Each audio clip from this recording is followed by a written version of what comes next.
අයිබාන් පුතාලා හැමෝටම මාව ඇහෙනවද කට්ටියන්ට? ඔව් සර් ඇහෙනවා. හරි හරි. කට්ටියම තාම එමින් පවතිනවා නේද යාළුවෝ ටික? හරි. මේ වෙලාවට පොඩි ගැටලුවකුත් තියෙනවා මේ කාලවකවානුව මේ ටයිම් එක. මොකද සමහර ප්‍රදේශවලට විදුලි බලය විසන්ධි කරන ගැටලුවක් තියෙනවා. ඉතින් කොහොම හරි කමන්නේ මම ගොඩක් අයට කිව්වේ ෆෝන් එක හරි ටික වෙලාවකට charge කරගෙන ෆෝන් එකේ data වලින් හරි කමන්නේ එන්නේ කියලා. අපි අද විශේෂයෙන්ම කතා කරන්නේ අද දවසේ මොකද මේ වෙනකොට ගොඩක් පාසල් වල කලාප වල අපේ පැවැත්වෙනවා පළමු වාර පරීක්ෂණය. ඉතින් ඒකට මොකක් හරි පිටුවහලක් වෙන්නත් එක කියලා හිතාගෙන අපි සාමාන්‍ය ක්‍රමවේදී පාඩම් උගන්වන එක චුට්ටක් මදකට නතර කරලා පුතාලට මේ වෙනකොට තියෙන වාර පරීක්ෂණය තිබ්බ වාර පරීක්ෂණයක් පිළිබඳ ඒ වාර පරීක්ෂණයේ ප්‍රශ්න පත්‍රයත් ඔයාලට මම ලින්ක් එකත් එක්ක යොමු කරා. ඒ වාර පරීක්ෂණය ප්‍රශ්න පත්‍රයේ සාකච්ඡා කිරීම තමයි අද අපේ අපේක්ෂාව. ඉතින් ගිරුල්ල කලාප අධ්‍යාපන කාර්යාලයේ විසින් මෙහෙවන මෙම වැඩසටහන් මාලාවේ ICT විෂය අද දවසේ 11 ශ්‍රේණියේ දරුවන්ට තමයි නියමිත වෙලා තියෙන වෙලාව තියෙන්නේ. ඉතින් 11 ශ්‍රේණියේ මෙවර විභාග ලියන දරුවන්ට කැමති නම් සම්බන්ධ වෙන්න පුළුවන් හැකියාව තියෙනවා.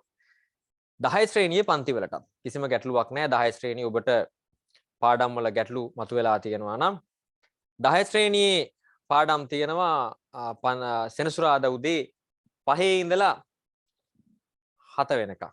ඒ කියන්නේ ඊයේ තිබ්බා. ලබන සතියේත් ඒ වගේ සෙනසුරාදා උදේ 5 ඉඳලා 7 වෙනකම් තියෙන පාඩම් අපි කතා කරගෙන යනවා. ඊයේ නම් අපි පේපර් එකක් තමයි සාකච්ඡා කරේ. ඉතින් ඒවට සම්බන්ධ වෙන්න පුළුවන් 10 ශ්‍රේණියේ පාඩම් වල ගැටලු තියෙනවා නම්. ඉතින් පුතා අපේ ගොඩක් ප්‍රදේශවල දරුවෝ සම්බන්ධ වෙනවා. ඔයාලගේ යාළුවන්ටත් කියන්නේ වගේම නියමිත වේලාවලදී සම්බන්ධ වෙන්න. මේ වෙලාව පොඩ්ඩක් සම්බන්ධ වීමේ කට්ටිය එකතු වීමේ අඩුපාඩු කීපයක් තියෙනවා. ඉතින් ඇයි කියන කතන්දරෙත් තියෙනවා. ඉතින් මේක අපි සම්පූර්ණයෙන්ම මෙහෙවන්නේ නොමිලේ තමයි ගිරුල්ල කලාප අධ්‍යාපන කාර්යාලයේ විසින් තමයි මේකේ ලින්ක් එක පවා උදව් උපකාර ඇතුව ගොඩක් පාර්ශවයන්ගේ උදව් උපකාර ඇතුව මේ සම්බන්ධ කරන්නේ. ඉතින් ඒක නිසා පුතාලට සම්බන්ධ වෙන්න පුළුවන්. සම්බන්ධ වෙලා ICT දැනුම වර්ධනය කරගන්න කියන ආරාධනාව තමයි කරන්නේ. මං පොඩි ඉල්ලීමක් කරනවා පොඩ්ඩක් අපේ දැනට සම්බන්ධ වෙලා ඉන්න යාළුවෝ අද තමයි ඉස්සෙල්ලාම සම්බන්ධ වෙලා ඉන්න කියන කට්ටිය ඉන්නවා නම් පොඩ්ඩක් මට රේස් හෑන්ඩ් කරලා පොඩ්ඩක් පෙන්නන්න. අද තමයි මේ අය සම්බන්ධ වුණේ කියලා චුට්ටක් අපේ පාඩම් පටන් ගන්න කලින් එරංග දර්ශී රන්දි කට්ටිය ගොඩක් ඉන්නවා. අද තමයි සම්බන්ධ වුණේ. මට චුට්ටක් දැනගන්න පුළුවන් පුතාලා කොයි පාසල් වලින්ද සම්බන්ධ වෙන්නේ කියලා. එරංග චුට්ටක් කියන්න බලන්න පුතේ මයික් එක ඔන් කරලා කොයි පාසලෙන්ද සම්බන්ධ වෙන්නේ නියෝජනය කරන්න වෙලා. එරංග මෙසේජ් එකක් ගන්න කියන්න බේන. දර්ශී කනිෂ්ඨ සර්. කනිෂ්ඨ විද්‍යාලය. Erandi Pinidu CWW Kannangara. Kannangara. Pinidu Minu Nalanda boys center college. Nalanda. Lavanya කොහොමදයි පුතේ? ලාවන්‍ය කවිෂ්ක කවිනි දෙව්මිනි අර්ණගම මහාවිද්‍යාලය. අන්නංගර දුලංජලි තරුෂික නජිත් වෙලගෙදර සර්. වෙලගෙදර ඉස්කෝලේ. බොහොමදයි පුතේ. හරි මොනරාගල මහා නාමත් ඉන්නවා. හරි බොහොමදයි පුතේ. කට්ටියම ලෝව හෑන්ඩ් කරන්න හරි සන්තෝසයි. එhmenan අපේ බලනකොට ලංකාව පුරාම අපේ යාළුවෝ සම්බන්ධ වෙනවා. ඉතින් ඒ වගේම ඔයාලා අනිත් යාළුවෝ සම්බන්ධ කරන්න ඔයාලගේ යාළුවෝ ටික සම්බන්ධ කරන්න. අපේ Zoom link එකට 1000ක් වෙනකන් සම්බන්ධ වෙන්න පුළුවන් අපේ යාළුවන්ට. ඉතින් ඒක නිසා ඔයාලා සම්බන්ධ වෙනා වගේම ඔයාලගේ යාළුවන් සම්බන්ධ කරලා එයාලටත් මේ දැනුම ලබා දෙන්න උදව්වක් කරන්න. එhmenan පුතේ අපි අද වයම් පළාත් අධ්‍යාපන දෙපාර්තමේන්තුව 2020 වර්ෂයේදී පළමු වාර පරීක්ෂණය සඳහා ලබා දුන්නු ප්‍රශ්න පත්‍රය තමයි සාකච්ඡා කරන්නේ. පුතාලා එනම් හැමෝම සූදානම් ඇති කියලා විශ්වාස කරනවා. එහෙනම් අපි වැඩේ පටන් ගමු. මට මං තව ප්‍රශ්නයක් අහනවා නේද? දැන් ලින්ක් එක හමුනාට පස්සේ මේ පේපර් එක මගේ යවපු ලින්ක් එක ඔස්සේ ඩවුන්ලෝඩ් කරගෙන ප්‍රශ්න පත්‍රයට උත්තර ලියපු අය පොඩ්ඩක් අත උස්සන්න මට බලා ගන්න. උත්තර ලියලා තමයි අද සම්බන්ධ වෙන්නේ මේ වැඩේට. එයා ඉන්නවන් රේස් හෑන්ඩ් කරන්න බලන්න. මම ඒපු ලින්ක් එක කරහා ප්‍රශ්න පත්‍රය අරගෙන පිළිතුරු පත්‍රයට මුහුණ දීලා ප්‍රශ්න පත්‍රයට මුහුණ දීලා උත්තරය ලියලා තමයි සම්බන්ධ වුනේ. බොහොම හොඳයි කියලා කියන්න පුළුවන් නේද? හරි කවන්නේ. හරි. කිප දෙනෙක් ඉන්නවා. හරි. අපි එමනම් පටන් ගමු. හරි. දැන් එහෙනම් මේ වෙලාවේ අපි පාඩමට සම්බන්ධ වෙලා හෙට සමහර ගොඩක් දුරට මම හිතන්නේ කට්ටියක අඩු වෙන්නේ හෙට විභාගෙත් තියෙනවා. ඉතින් ඒ ASCII තමයි මේකත් තියෙන්නේ. ඉතින් ඒක නිසා කමක් නැහැ මම අද දවසේ සම්බන්ධ වෙන්න පුළුවන් කට්ටිය අපි සම්බන්ධ වෙලා කරගෙන යමු. රයිට්. එහෙනම් මම ප්‍රශ්න පත්‍රය ඔයාලට ඉදිරිපත් කරන්න. මම ස්ක්‍රීන් එක තමයි ඔයාලට ෂෙයා කරන්නේ. ඔයාලට ස්ක්‍රීන් එක බලා ගන්න පුළුවන්. බලාගෙන අපි ඉස්සරහට කතා කරගෙන යමු. රයිට්. එහෙමනම් හැමෝම එහෙනම් අවධානය යොමු කරන්න ප්‍රශ්න පත්‍රයට.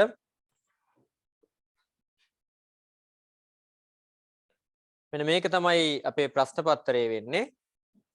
පුතාලට ස්ක්‍රීන් එකේ පේනව නේද ප්‍රශ්න පත්‍රය? හැමෝටම පේනව නේද? පේනව නේද? රයිට්. පේනවා සර්. හරි ඕකේ.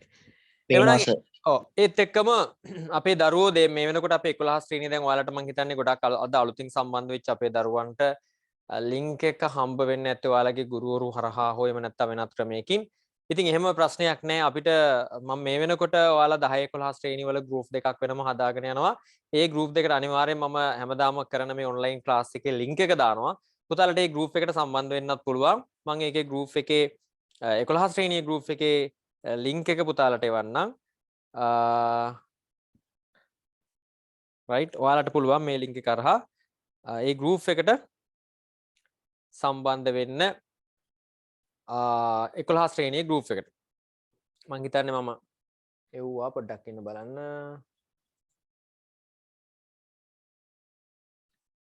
රයිට් මේ ලින්ක් එකෙන් ගෲප් එකට සම්බන්ධ වෙන්න පුළුවන්. එතකොට අපි අනිවාර්යයෙන්ම මේ දැන් ඔයාලා ගුරුවරු හරහා නැත්නම් පාසල් මට්ටමේ ලින්ක් එක ප්‍රමාද වුණොත් එහෙම නැත්නම් නොලැබී ගියොත් මොනවා හරි ප්‍රශ්නයක් නිසා ඔයාලට මේ ගෲප් එකට අනිවාර්යයෙන්ම ලින්ක් එක එවනවා. ඔයාලා මේ ලින්ක් එක හරහා සම්බන්ධ වෙන්න ගෲප් එකට.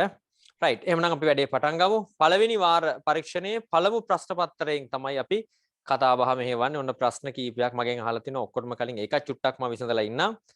පළවෙනි වාරයට තියෙන පාඩම් ටික කියන්න කියලා කියනවායි මායා. පළවෙනි වාරෙට 11 ශ්‍රේණිය පළවෙනි වාරෙට තියෙන්නේ 10 ශ්‍රේණිය සියලුම පාඩම් ටික තියෙනවා. 10 ශ්‍රේණිය අමතක කරලා ගන්න බෑනේ. 10 ශ්‍රේණියේ සියලුම පාඩම් ටික තියෙනවා. 11 ශ්‍රේණියේ පාඩම් තියෙන පුතා ප්‍රෝග්‍රෑමින් පාඩමයි ඊගාවට ඉන්ෆර්මේෂන් සිස්ටම් පාඩමයි. ප්‍රෝග්‍රෑමින් පාඩමයි ඉන්ෆර්මේෂන් සිස්ටම් පාඩමයි තමයි 11 ශ්‍රේණියේ තියෙන්නේ. එතකොට පරිගණක වැඩසටහන් සංකල්ප කියන පාඩම සහ දෙවෙනියට තියෙන තොරතුරු පද්ධති පාඩම තමයි 11 ශ්‍රේණියේ පළමු වාරයට තියෙන්නේ. හරි. හරි නේනම් විසඳුණා නේද? මයික් ඔෆ් කරගන්න පුතාලා ඈ. කතා කරන විතර මයික් ඔන් කරගන්න ලාවන්‍ය. රයිට්. තව ප්‍රශ්න අහලා තියෙනවද?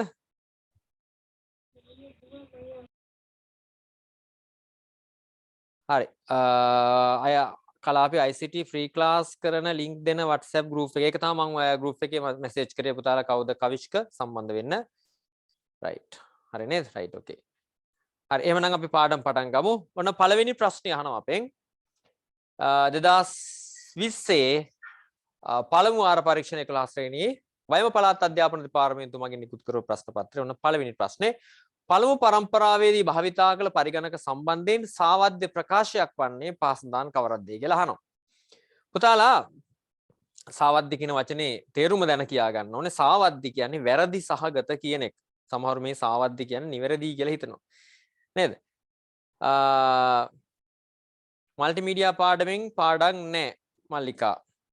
මල්ටිමීඩියා පාඩමෙන් පළවෙනි වාරයට නැහැ. මල්ටිමීඩියා පාඩම දෙවෙනි වාරයට තමයි එන්නේ.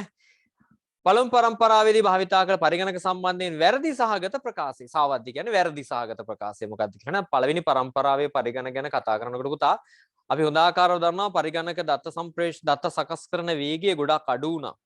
ඒ වගේම ප්‍රමාණයෙන් ගොඩක් විශාල වුණා. නේද? ඒ වගේම සුදුරුපත් භාවිතා කරන්න ගත්තා. යන්ත්‍ර භාෂාව භාවිතා වුණා. මේ කතන්දර ගොඩක් තියෙනවා. ඉතින් මේක බලමු අපි එකින් එක කතා කරලා මොකද්ද වැරදි එක.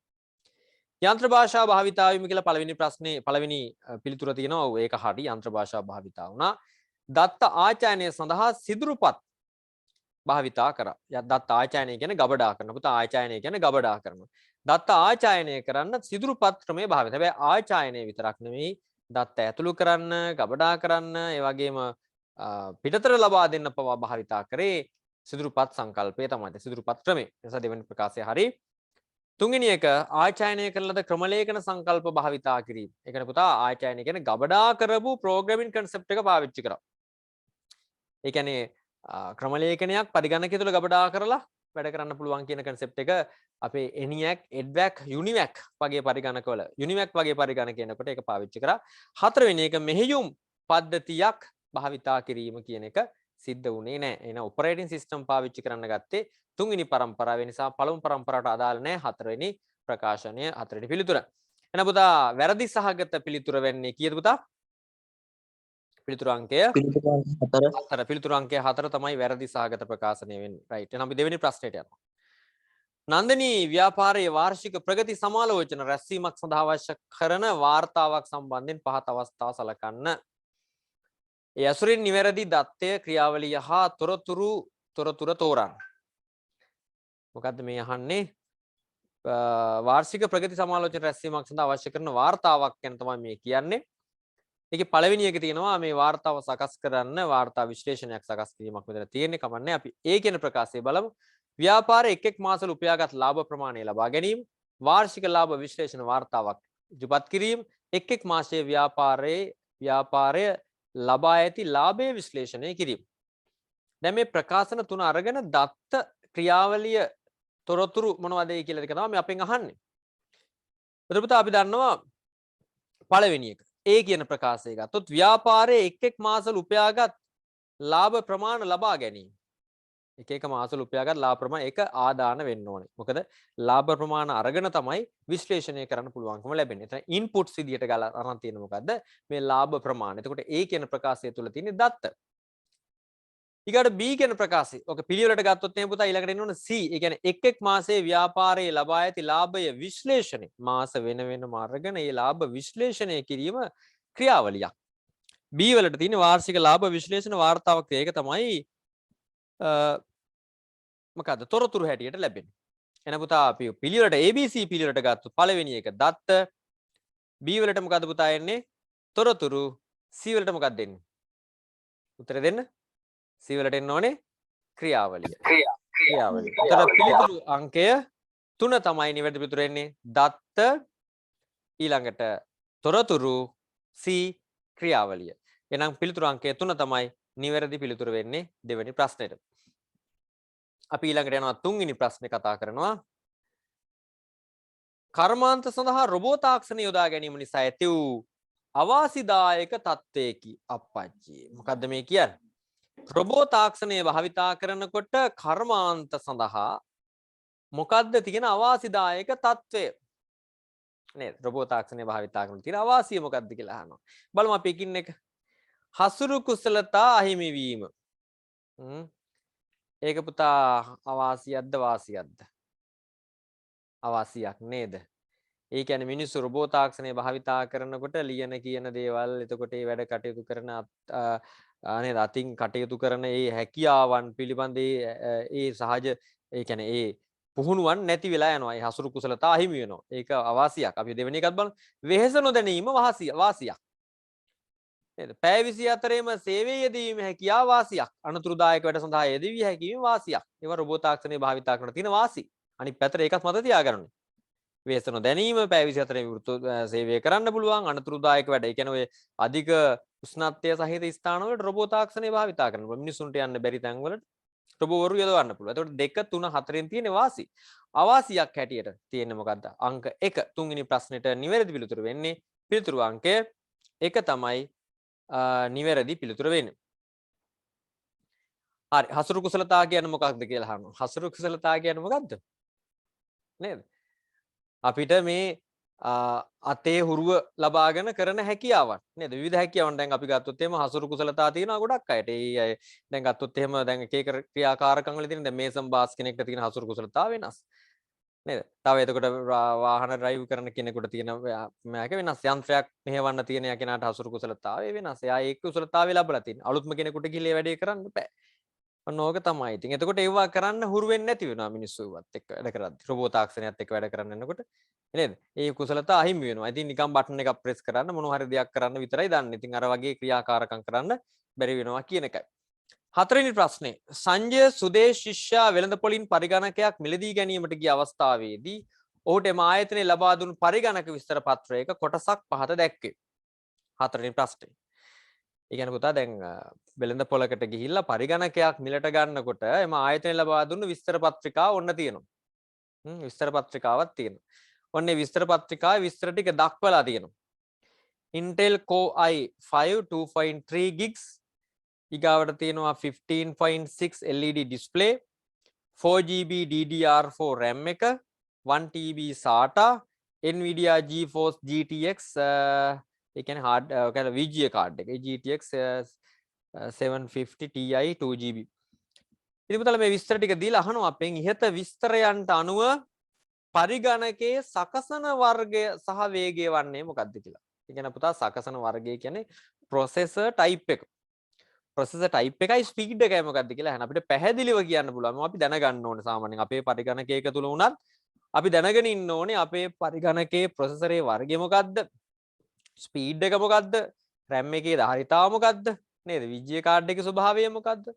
RAM එකේ capacity එක මේ හැම දෙයක්ම අපි සාමාන්‍යයෙන් දැනගෙන ඉන්න. මේ අපෙන් අහන ප්‍රශ්නේ තමයි මේකේ තියෙන සකසන වර්ගය processorයේ වර්ගය අපිට පේනවා පැහැදිලිව පළවෙනි එක නේද මොකක්ද තියෙන්නේ Intel Core i5 කියන එක තමයි processorයේ වර්ගය speed එක කීයද පුතා වේගය කීයද 2.3 2.3 තමයි මේකේ වේගය හැටියට තියෙන්නේ Intel Core i5 2.3 තමයි පිළිතුරු වෙන්නේ පිළිතුරු අංකය 3 තමයි නිවැරදි පිළිතුර ප්‍රශ්නාංක 5 අපි එනවා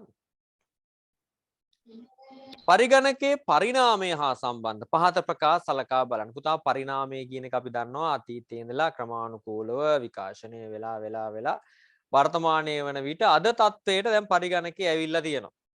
දැන් මේ පරිණාමයේදී ඔය තිබ්බ එක එක සංදිස්ථාන සහිත ප්‍රකාශන හතරක් තමයි ඔය පුතාලට පස්වෙනි ප්‍රශ්නෙන් දක්න ලැබෙන්නේ. එකකින් අහනවා නිවැරදි ප්‍රකාශය මොකක්ද කියලා අහන්නේ. අය බලමු මේකින් එක අරගෙන. ජෝසප් ජැක්වාඩ් විසින් යාන්ත්‍රික රෙදිවියන යන්ත්‍රය නිර්මාණය කරන ලදී. මොකක්ද ඒ ගැන කියන්නේ? අසත්‍යයි. හරි. ඒක හරි පුතා. සත්‍යයි. හැබැයි ජෝසප් ජැක්වාඩ් නෙමෙයි ඔය රෙදිවියන යන්ත්‍රයට ගොඩක් එන්නේ කවුද මේ ડોક્ટર හර්මන් හොල්රිත් කියලා කෙනෙක්. හර්මන් හොල්රිත් තමයි ඔකට නිවැරදි ප්‍රශ්නේ පිළිතුර වෙන්නේ. මේකත් අසත්‍යයි කියපු කතාවත් හරි අපේ යාළුවා. හැබැයි ජෝසප් ජැක්වාඩ් තමයි මේ සිදුරුපත්‍ර සංකල්පයේ ලෝකෙට ඉදිරිපත් කරන්නේ. සිදුරුපත්‍ර සංකල්පයේ ලෝකෙට ඉදිරිපත් කරන්නේ කවුද පුතේ? ජෝසප් ජැක්වාඩ්. ඒතර රෙදිවියන යන්ත්‍රයට තමයි ඉස්ලාම් මේක යොදා ගන්න. සිදුරුපත් සංකල්පෙට. රෙදිවියන යන්ත්‍රය නිර්මාණය කරන්නේ ජෝසප් ජැක්වාඩ් නෙමෙයි. කවුද? හර්මන් හොල්රිත්. ඉතින් මේක සත්‍යයි කියලා කියන්නත් බෑ අසත්‍යයි කියන එක තමයි ඉතින් කියන්න වෙන්නේ. හැබැයි එතකොට පිළිතුරේ පිළිබඳ ප්‍රශ්නයක් මතුවෙනවා. ඔයාලගේ පිළිතුරු පත්‍රයේම ළඟ තියන බලනවනේ. අපි මේක අසත්‍යයි කියන තැනින්මුකෝ. හරිද? මොකද වැරදි දෙයක් අපිට හරි කියලා කියන්න බෑනේ. ජෝසප් ජැක්වාඩ් විසින් යාන්ත්‍රික රෙදිවියන යන්ත්‍රය නිර්මාණය කරේ නෑ. එයා ජෝසප් ජැක්වාඩ් කරේ සිදුරු පත්‍රිකා සංකල්ප ඉදිරිපත් කරා. සිදුරු පත්‍රිකා සංකල්පයේ සහිත රෙදිවියන යන්ත්‍රය නිර්මාණය කරන්නේ ડોક્ટર හර්මන් හොල්රිත් කියලා කෙනෙක්. කවක් නෑ. අපි ඕක ඒ තැන ඉමුකෝ. B කියන පැත්තට යමු. පරිගණකයේ බිහිවීමේ මූල බීජය වන්නේ ලඝු ගණක සංකල්පයයි. හරිද මොකද කියන්නේ ඔයාලා කියන්නේ? ඉස්සල්ලාම කම්පියුටරේ එනකොට ඉස්සල්ලාම මූල බීජය පටන් ගන්න තැන තියෙන ලඝු ගණක සංකල්පයක්ලු. ඇත්තද? නෑ. නෑ මේක අසත්‍යයි. B කියන ප්‍රකාශය අසත්‍යයි. ඊළඟට C ලෝ ප්‍රථම පරිගණක ක්‍රම ශිල්පිනිය වන්නේ ඇඩා ඔගස්ටා ලව්ලේස්. ඒ ප්‍රකාශය හරි. සත්‍ය. හරි සර්. හරි. D බ්ලේස් පැස්කල් ආකලන යන්ත්‍රයේ ලෝ ප්‍රථම යාන්ත්‍රික ගණිත කර්ම සිදු කරන කරණය. බ්ලේස් පැස්කල්ගේ ආකලන යන්ත්‍රයේ ලෝ ප්‍රථම යාන්ත්‍රික ගණිත කර්ම සිදු කරන හැරදි. ඔව්. ලෝ ප්‍රථම යාන්ත්‍රික ගණිත කර්ම සිද්ධ කරන යන්ත්‍රය ඔයාලගේ මයික් ඔෆ් කරගත්තොත් හොඳයි නැත්නම් මම කාටවත් කතා කරන්න බැරි වෙන්න ඔෆ් කරනවා මයික් එක.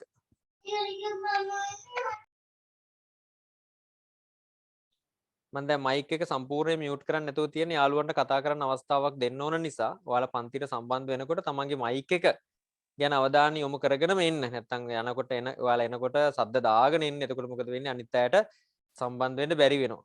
D කියන ප්‍රකාශය අපේ යාළුවගේ බ්ලේස් ටැස්කල් ආකලන යන්ත්‍රයේ ලෝ ප්‍රථම යාන්ත්‍රික ගණිත කර්ම සිදු කරන උපකරණය. හරි පුතේ. ඒ ප්‍රකාශය හරි. ඇඩින් මැෂින් එක තමයි ඉස්සෙල්ලාම යාන්ත්‍රික ගණිත කර්ම සිද්ධ කරන්න ගත්තේ. එකතු කිරීම, අඩු කිරීම, ගුණ කිරීම, බෙදීම, එකතු කිරීම සහ අඩු කිරීම කරන්න ගත්තා. පස්සේ තමයි ගොඩ්ෆ්‍රිඩ් විල්හෙල්ම් විසින් ඒක ගුණ කිරීම සහ බෙදීම දක්වා සංවර්ධනය කරේ. එතකොට D කියන ප්‍රකාශය හරි. දැන් උන අපිට ප්‍රශ්න එනවා මොකද්ද? C සහ D කියලා පිළිතුරක් නැහැ. නේද? C සහ D කියලා පිළිතුරක් නැහැ. A සහ B නියම විදිහට බැලුවොත් වැරදි. හැබැයි අර A කියන ප්‍රකාශයේ ඉදිරිපත් සංකල්පයත් එක්ක සම්බන්ධ වෙලා තියෙන නිසා ඉතින් අපිට උත්තරේ හැටියට මේක ගන්න වෙන්නේ තුන්වෙනි ප්‍රකාශය තමයි A C සහ D කියන එක.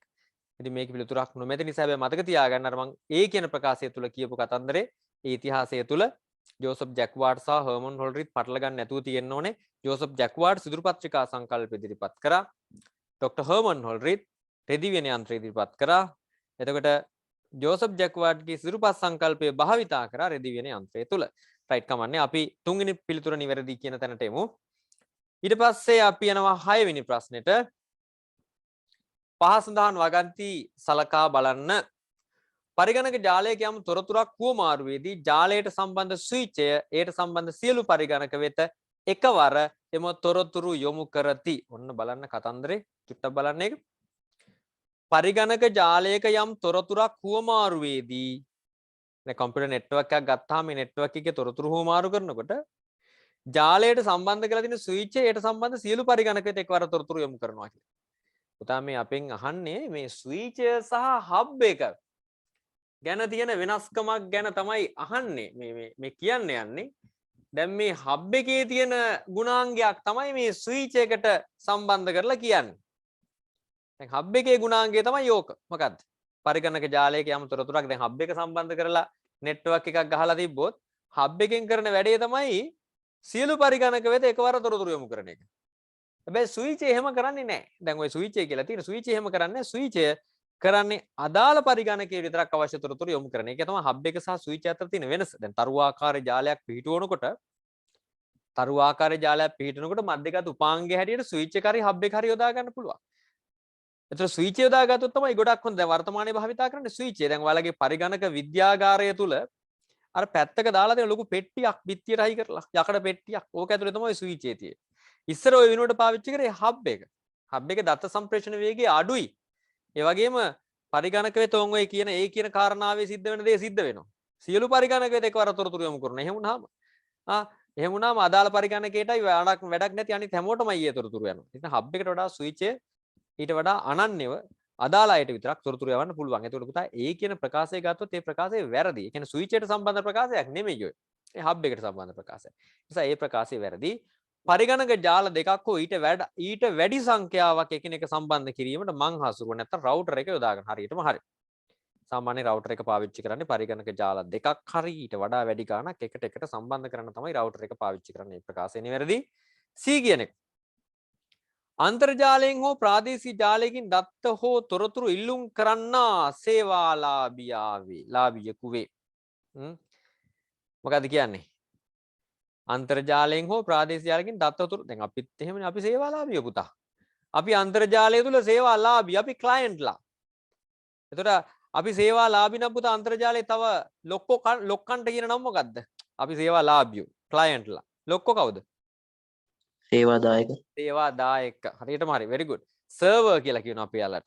සර්වර් සේවා සපයන කට්ටිය. එක තැන්වල ලොකු සර්වර් සම්බන්ධ කරලා තියෙනවා අපිට පරිගණකේ නේද? Mail server, file server, web server මේ වගේ සර්වර් තියෙනවා. ඒකට ලොක්කෝ ඒ කට්ටිය තමයි. එතකොට C කියන ප්‍රකාශය නිවැරදි. එතකොට පුතා ඉහත ප්‍රකාශන නිවැරදි ප්‍රකාශය පමණක් ඇතුළත් පිළිතුරු වන්නේ මොකද පුතා? B හා C. මොකද පුතා? B හා C තමයි නිවැරදි පිළිතුරු වෙන්නේ. පිළිතුරු අංකය 3 තමයි නිවැරදි පිළිතුර. right. අපි 7 වෙනි ප්‍රශ්නෙට යනවා. දැන් ඔයාලට මේක මම මේ ප්‍රශ්න පත්‍රයේ සාකච්ඡා කරනකොට පුතාලට මෙතෙක් ඔයාලා ඉගෙන ගත්ත කරුණු කාරණා මතක් වෙනවා ඇති. ඉතින් අපි සාමාන්‍යයෙන් ඔය පාඩමක් ඉගෙනගෙන ඉවර වෙලා අපි දන්නවා අපේ මේ ICT විෂය කොච්චර 80%ක් ප්‍රායෝගික විෂයක් වුණත් වර්තමානයේ වන විට ඒක මනින ක්‍රමයේ විදියට භාවිතා කරලා තියෙන්නේ පේපර් එකක් දෙන එක ප්‍රශ්න පත්‍රයකට පිළිතුරු ලියන එක. ඉතින් ඒක කොච්චර දුරට සාර්ථකද කියන එක ගැටලුවක්. ඉතින් පුතා ලංකාවේ හැමදේම වැරදි විදියට යනකොට මේක විතරක් නිවැරදි වෙන්න හේතුවක් නැහැ නේ. ඉතින් මේවත් ඔහේ යනවා ඉතින් නේද? ඒවා පිළිබඳ ඒ කාර්ය මේ අධ්‍යාපන ක්‍රමයේ මේ රටාවන් නියාමනය කිරීමක් හරියාකාර භාවිතයක් හා සම්බන්ධ ඒ නිලධාරීන් හරියාකාර කටයුතු නොකිරීමේ ප්‍රතිඵල හැටියට ICT වාගේ 80%ක් ප්‍රායෝගික විෂයක් අපිට පේපර් එකක් මගින් මනින මට්ටමට පත් වෙලා තියෙන වර්තමානයේ ඉතින් කරන්න දෙයක් නැහැ. ඔයාලා කොච්චර ICT විෂය දැනගෙන හිටියත් කොච්චර ප්‍රායෝගික ක්‍රියාකාරකම් පිළිබඳ නේද හොඳ දක්ෂ දරුවෙක් වුණත් මේ ප්‍රශ්න පත්‍රයට පුතාලට උත්තර දෙන්න බැයි නම් ඔයාලට IT බෑ කියන තැනට තමයි අද වර්තමානයේ අධ්‍යාපන ක්‍රමය තුළ ICT විෂය තුළට පත් වෙලා තියෙන තත්ත්වය. ඒක නිසා නේද? ඒක නිසා ඉතින් අපි අකමැත්තෙන් වුණත් මේ වගේ ප්‍රශ්න පත්‍රයකට මුහුණ දීලා වඩා වැඩි ලකුණු අරගෙන ICT පුළුවන් කියලා ඔප්පු කරන්න සිද්ධ වෙලා තියෙනවා ලංකාව තුළ. නේද? නැත්නම් පුතේ අපි දන්නවා සාමාන්‍යයෙන් ප්‍රායෝගික විෂයක් ප්‍රායෝගික ක්‍රියාකාරකමක් කරන්න පුළුවන් තත්ත්වයන් ඕන තරම් තියෙද්දි ඒවට කිසිම ආකාරයක මැදිහත් වීමක් සිද්ධ නොකර ඔහේ යන්න ඇරලා පාඩු ඉන්න තත්ත්වයක් තමයි වර්තමානයේ තියෙන්නේ. ඉතින් අපිත් යමු මොනවා කරන්නද නේද? රයිට් අපි යනවා ඊළඟට 7 වෙනි ප්‍රශ්නෙට. පරිගණක ජාල සම්බන්ධයෙන් පහත ප්‍රකාශ සලකා බලන්න. ජාල ගැන තියෙනවා ප්‍රශ්නයක්. ඒ කියන ප්‍රකාශය. ජාලයක් සෑම විටම පුළුල් ප්‍රදේශ ජාලයක් වශයෙන් පිහිටයි. මොන බොරුවක්ද පුතා? නේ. ජාලයක් හැම විටම තියෙන්නේ පුළුල් ප්‍රදේශ ජාල නැත්තම් වයිඩ් ඒරියා නෙට්වර්ක් එකක් හැටියට තියෙන්නේ. නෙට්වර්ක් එකක් තියෙන හැමතිස්සෙම වයිඩ් ඒරියා නෙට්වර්ක්ද? නෑ. අපේ පාසලේ තියෙන නෙට්වර්ක් එක වයිඩ් ඒරියා නෙට්වර්ක් එකක් නෙමෙයි. ඒක ඇවිල්ලා ස්ථානීය ප්‍රදේශ ජාලයක් නැත්තම් ලෑන් එකක්, ලෝකල් ඒරියා නෙට්වර්ක් එකක්. අතර බැංකු පද්ධතිය තුල බැංකු වල ශාඛා එකට එකට සම්බන්ධ කරලා තියෙන නෙට්වර්ක් එක. අපි ඒකට කියනවා මොකද්ද? පුරවර ප්‍රදේශ ජාලා නැත්තම් මෙට්‍රොපොලිටන් ඒරියා නෙට්වර්ක් එකක්.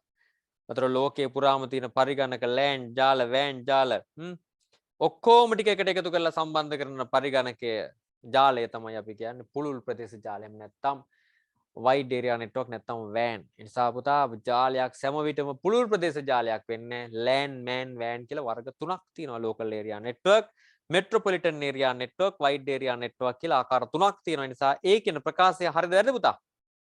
ඒ කියන ප්‍රකාශය වැරදි. අපි යනවා B කියන ප්‍රකාශයට.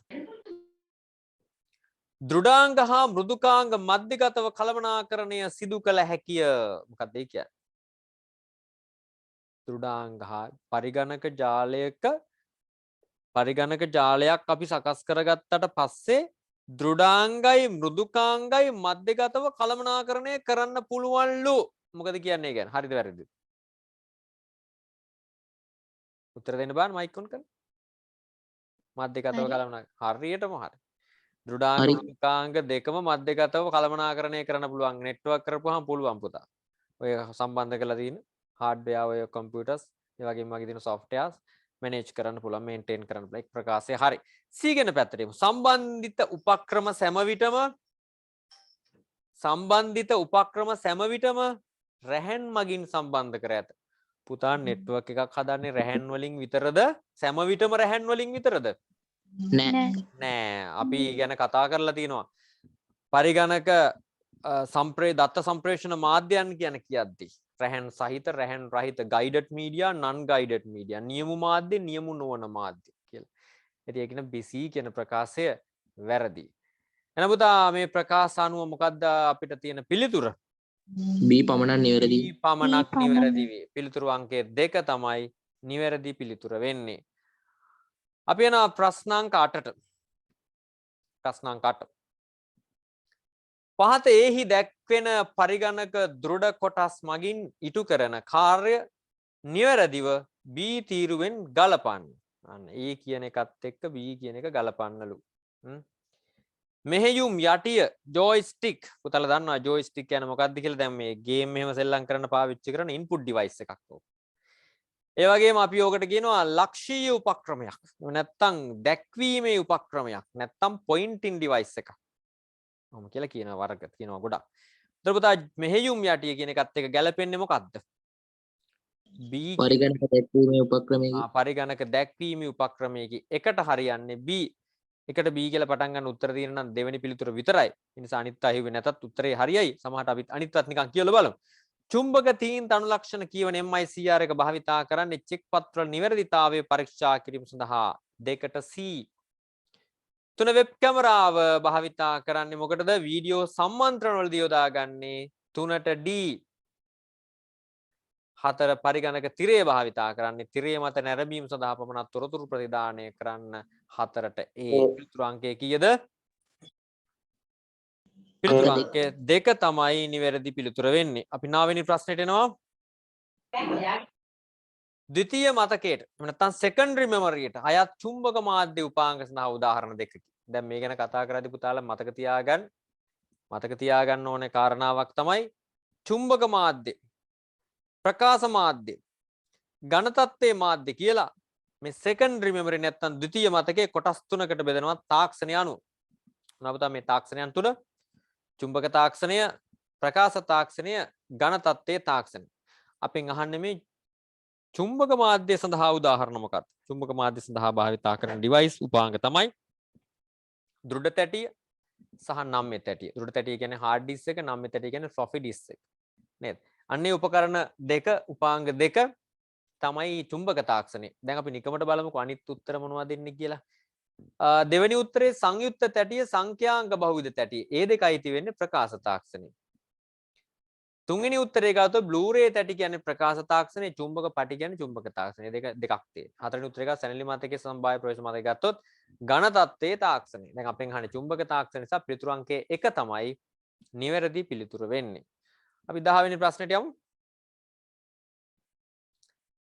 පහත දැක්වෙන කෙවෙනි හා ඒවා හඳුන්වන නිවැරදි නම් දැක්වෙන පිළිවෙල අයත් පිළිතුර කුමක්?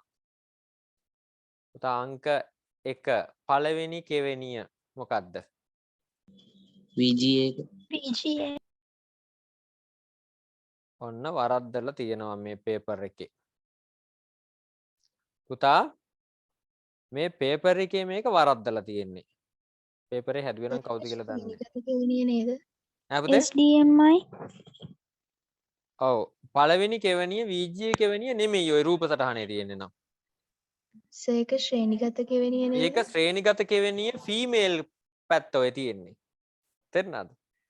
ශ්‍රේණිගත කෙවෙනිය ෆීමේල් පැත්ත. හැබැයි ශ්‍රේණිගත කෙවෙනිය කියන එක ඕකේ නෑ නේද උත්තරයක් හැටියට? නෑ සර්. නෑ. දැන් අපේ දෝනිත් බහුවා මේක ශ්‍රේණිගත කෙවෙනිය නේද කියලා. කවුද දෝනිගේ නම කියන්න මට? විමාශා. විමාෂා. කොහොමද පුතා ඔයා ශ්‍රේණිගත කෙවෙනිය නේද කියලා කිව්වේ?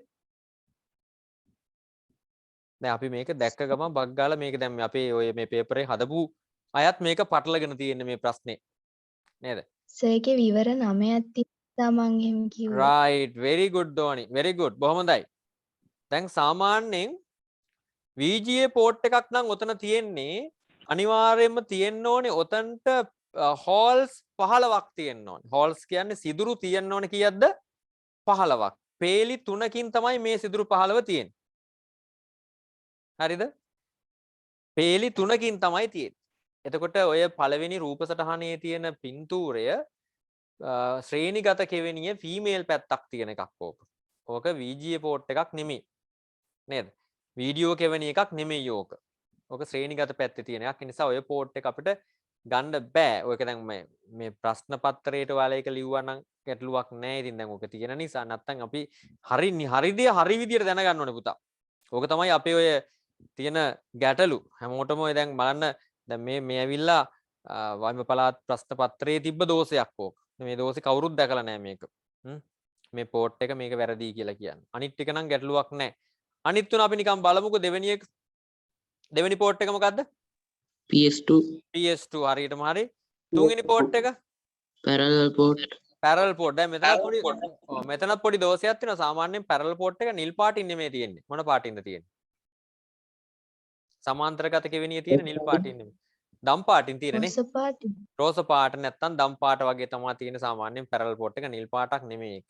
හතරවෙනි එක RJ45 තියෙන්නේ ඒක ජාලකරණ කෙවෙනිය. ඒක ජාලකරණ කෙවෙනිය කියලා මේකේ දාලා තියෙන්නේ. ඉතින් පුතා අපි මොකද කරන්නේ? එකට B වලින් පටන් ගන්න උත්තරයක් විදිහට තමයි B C ඊගාවට මොකද්ද D A B C D A කියලා තමයි උත්තරේ එන්නේ පළවෙනි උත්තරේ හැටියට එන්නේ. ඉතින් අපි දැනට අර පළවෙනි කෙවෙනිය VGA කියලා හිතාගමු. නමුත් ඔයාලා මතක තියාගන්න පුතාලා නිවැරදිම දේ VGA කෙවෙනියේ හෝල්ස් තියෙනවා කීයක්ද 15ක්. පේලි 3ක් තියෙනවා. පේලි 2යි මේකේ තියෙන්නේ. ඒ නිසා ඒකත් මතක තියාගන්න. ඉතින් ගැටලුවක් නේද? මේ වගේ දේවල් වෙනකොට. ඉතින් ඒක නිසා පුතාලා වඩා නිවැරදි දේ ඉගෙන ගන්න ඕන.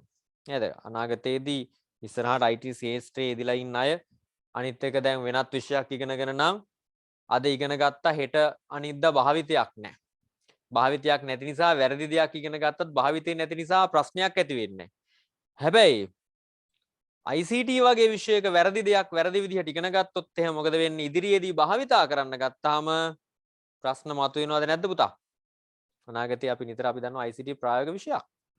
ඒක ඉස්සරහට භාවිතා කරද්දී වැරදි විදිහට ඉගෙන ගත්තොත් එහෙනම් මොකද වෙන්නේ?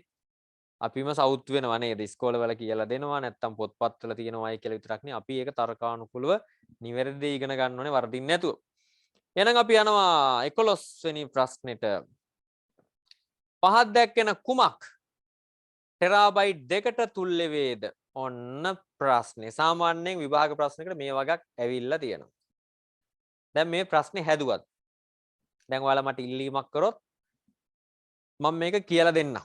නැත්තම් මේ 11 වෙනි ප්‍රශ්නෙට උත්තරේ බලන්න මට හදපු අය නිකන් කියලායි මොකෝ බලන්න කවුද මේක හැදුවේ කියලා. සර් කියලා දෙන්න පුළුවන්ද? කියලා දෙන්න පුළුවන් කියලා ඔන්න ඉල්ලීමව මම කියලා දෙනවා. බලන්න මේකේ උත්තර ගත්ත කට්ටිය නිකන් කනාපාරවල් ගහන්න නැතුව උත්තර ගත්ත කට්ටිය වුණේ. හරියටම තර්කානුකූලව ගණනය කරලා මම උත්තරේ ගත්තේ කියලා කෙනෙක් ඉන්නවනම් අත උස්සන්න. හරියටම ගණනය කරලා ගත්තේ. කවුද? වගීෂ ඉන්නවා. වගීෂ කොයිද ඉස්කෝලේ? දඹදෙණිය සෙන්ට්‍රල් එක. ඊළඟට ඉමායා ඉන්නවා. බොහොම හොඳයි. ඉමායා කොයි ඉස්කෝලේද? මයුරපාද සුපුන් වික්‍රමශීලා. ඒ අවට අපේ දරුවෝ නම් කතන්දරයක් නෑ. දන්නවා ගණනය කරලා උත්තරය අරගෙන තියෙනවා. හරි. එහෙනම් අපේ දරුවන්ට අනිත් දරුවන්ට මේක දැනගන්න මම කියලා දෙන්නම්. මේක අපි දන්නවා මේ ආකාරයට අපිට පිළිතුරු ටික ආවොත් අපිට උත්තර දෙන්න බැරි වෙනවා. නේද? ඕන්නම් බලන්න පුළුවන් මේකේ ඔයාලගේ පිළිතුරු පත්‍රය බැලුවොත් මේකේ පිළිතුරු පත්‍රය දීලා තියෙන එකත් වැරදි. නේද? පිළිතුරු පත්‍රය ඕපන් කරගෙන ඉන්නවා නම් කට්ටිය ඔයාලගේ ඊතක්සලාවට ගිහිල්ලා ඒකේ පිළිතුරු පත්‍රෙත් මේ උත්තරේ දීලා තියෙන එක වැරදි. right. මම මේ උත්තරේ දැන් මේක ගණනය කරන්නේ නැහැ. මම මෙතන ගණනය කරන්නේ නැහැ. මම මේ ප්‍රශ්නෙට උත්තරේ හොයන හැටි කියලා දෙන්නම්. හොයන හැටි කියලා දුන්නාට පස්සේ මම පුතාලා මොකද කරන්න ඕනේ? මේක හොයන්න ඕනේ. ඔයාලා මට කියන්නනේ කොකද හරි කියලා. මම කියන්නේ නැහැ. right. එහෙනම් ඔන්න මම ස්ක්‍රීන් ෂෙයා එකෙන් පොඩ්ඩක් අයින් වෙනවා. දැන් පුතාලට මගේ පරිගණකේ මගේ white board එක පේනව නේද හැමෝටම? පේනව නේද? right. හරිද? right. එහෙනම් කො මට ආන්සර් එන්නේ නැහැ. පේනවද? පේනවා සර්. හරි හරි. ඔව් සර්. එහෙනම් පොඩි නෝට් එකක් එක්කම දාගන්න. මේක නෝට් එකක් කියලා යන්න පුළුවන් නම් ගොඩක් හොඳයි.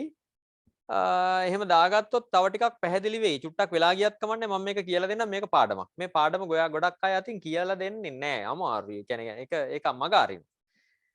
ඉතින් මේක ඔයාලට ගැලපෙන විදිහට මේ ප්‍රශ්නවලට උත්තර දෙන්න පුළුවන් විදිහට මම කියලා දෙන්නම්. අපි දැනගන්න ඕනේ කාරණාවක් තියෙනවා. ඔයාලා ඉගෙනගෙන තියෙනවා කෝඩින් සිස්ටම් නේද? මොකද්ද? කේත ක්‍රම. කේත ක්‍රම ඉගෙනගෙන තියෙනවා නම් 10 ශ්‍රේණියේදී සාමාන්‍යයෙන් මට කියන්න එක අකුරකට බිට් කීයක් ගන්නවද සාමාන්‍යයෙන්? දැන් අපි භාවිතා කරන කේත ක්‍රමය මොකක්ද? වර්තමානයේ පාවිච්චි කරන කේත ක්‍රමය? යුනිකෝඩ් පාවිච්චි කරන්නේ අවශ්‍ය වුණොත් විතරයි. නැත්නම් සාමාන්‍ය කීබෝඩ් එකේ ඔයාලා භාවිතා කරන ස්ටෑන්ඩඩ් කීබෝඩ් එකේ තියෙන කේත ක්‍රමය මොකක්ද? ASCII කේත ක්‍රමයේ තියෙන. සාමාන්‍යයෙන් අපි ඒ අකුර නිරූපණය කරනකොට ඒ අකුර සඳහා බිට් 7ක් ගන්නවා කියලා කියනවා. කීයක් ගන්න පුතා බිට් ගන්න? 7ක්. 4යි 5යි 6යි 7යි. ඒ අකුරට 7ක් ගන්නවා. 1.5යි එක තමයි ඒ. මොන කේත ක්‍රමයට අනුවද? ASCII කේත ක්‍රමයට අනුව. ASCII American Standard Code for Information Interchange ASCII කේත ක්‍රමය කියන්නේ නේද? මතකයි නේද? කේත ක්‍රම ගැන ගන්නත් හැබැයි මතක තියාගන්න ඕනේ කාරණාවක් ASCII කේත ක්‍රමයේ 1.5යි 1 එහෙම නැත්නම් බිට් 7ක් ගත්තාට ඒකේ මුල බිට් එකක් තියෙනවා කියලාත් අපි දැනගන්න ඕනේ. ඒ බිට් එක බිඳුවක්. ඒ බිඳුව කොයි වෙලාවකවත් එක වෙන්නේ නැහැ ASCII කේත ක්‍රමයේ යටතේ. මේ බිට් එකත් අරගෙන සම්පූර්ණ ගාන ඒ එක අකුරකට බයිට් එකක් ගන්නවා සාමාන්‍යයෙන් පරිගණකය තුල ගබඩා වෙන්නේ. කොච්චරක් ගන්නද පුතා එක අකුරක් සාමාන්‍යයෙන් පරිගණකය තුල ගබඩා වෙන්නේ? බයිට් කීයක් ගන්නවද? බයිට් එකක් ගන්නවා. බයිට් එකක් ගන්නවා. හරිද? එතකොට සාමාන්‍යයෙන් දැන් හිතලා බලන්න පුළුවන් ඔයාලගේ නම තියෙනවානේ. දැන් ඔයාලගේ නමට බයිට් කීයක් ගන්නවා? දැන් මගේ නම අජිත්. AJITH බයිට් කීයක් ගන්න සාමාන්‍යයෙන් ගබඩා වෙන්නේ එතකොට? සාමාන්‍යයෙන් බයිට් 5ක්. බයිට් 5ක් ගන්නවා රයිට්. අපි එහෙම නිකන් හිතමු. ඊළඟට චුට්ටක් ආයේ අපි පහලට ආවොත් එහෙම මේ සාමාන්‍යයෙන් අර නිබල් කියලා જાතියකුත් තියෙනවනේ. නිබල් කියලා જાතියක් තියෙනවා. බයිට් එකට වැඩිය පොඩ්ඩක් උඩයි. ඒකට ගන්නේ බිට් කීයද? 4යි. 4යි. බිට් කියන්නේ බිඳුවක් හරි එකකට හරි අපි කියන්නේ බිට් එකක් කියලා. එතකොට බිට් 4ක් ගන්නවා නිබල් එකකට. එහෙනම් පුතා බයිට් එකකට නිබල් කීයක් තියෙනවද? 2යි. බයිට් එකකට නිබල් තියෙනවා 2ක්. සාමාන්‍ය මතක තියාගන්න ඕන දේවල්. ධාරිතාවන් ගැන නේද? පරිගණකයේ ධාරිතාවන් ගැන ඉගෙන ගද්දි මේවා මතක තියෙන්න ඕන. එහෙනම් එක අකුරකට බයිට් එකක් ගන්නවා. බයිට් එකකට බිට් තියෙනවා 8ක් නේද? නිබල් එකකට බිට් තියෙනවා 4ක්. එතකොට බයිට් එකකට නිබල් කීයක් තියෙනවද? 2යි. බයිට් එකකට නිබල් 2යි. රයිට් ඔය ටිකත් ඔහොම මතක තියාගන්න. අපි ගමු එක බයිට් එකකට බිට් ගන්නවා කීයක්ද? 8ක්. 8 බිට්ස් ගන්නවා රයිට්. ඒක අපි දන්න දෙයක්. 8 බිට්ස් ගන්නවා. ඊට පස්සේ තියෙන්නේ බයිට් වලට පස්සේ මොනවද පුතා තියෙන්නේ? Kilo bite. බයිට් වලට පස්සේ මොනවද තියෙන්නේ? Kilo bite. කිලෝ බයිට් එකකට බයිට් කීයක් ගන්නද පුතාලා අහලා තියෙන විදියට? 1024. රයිට් 1024ක් ගන්නවා බයිට්. දැන් මම පුතාලා මට කියන්න බයිට් 1024ක් ගන්නවලු. 1024 කියන්නේ දෙකේ බල වලින් කිව්වොත් කීයද? දෙකේ 10. දෙකේ කිව්වොත් 10යි. 10 වෙනි බලය. 10 වෙනි බලය. දෙකේ 10 වෙනි බලය. දැන් අපි දෙක ගුණ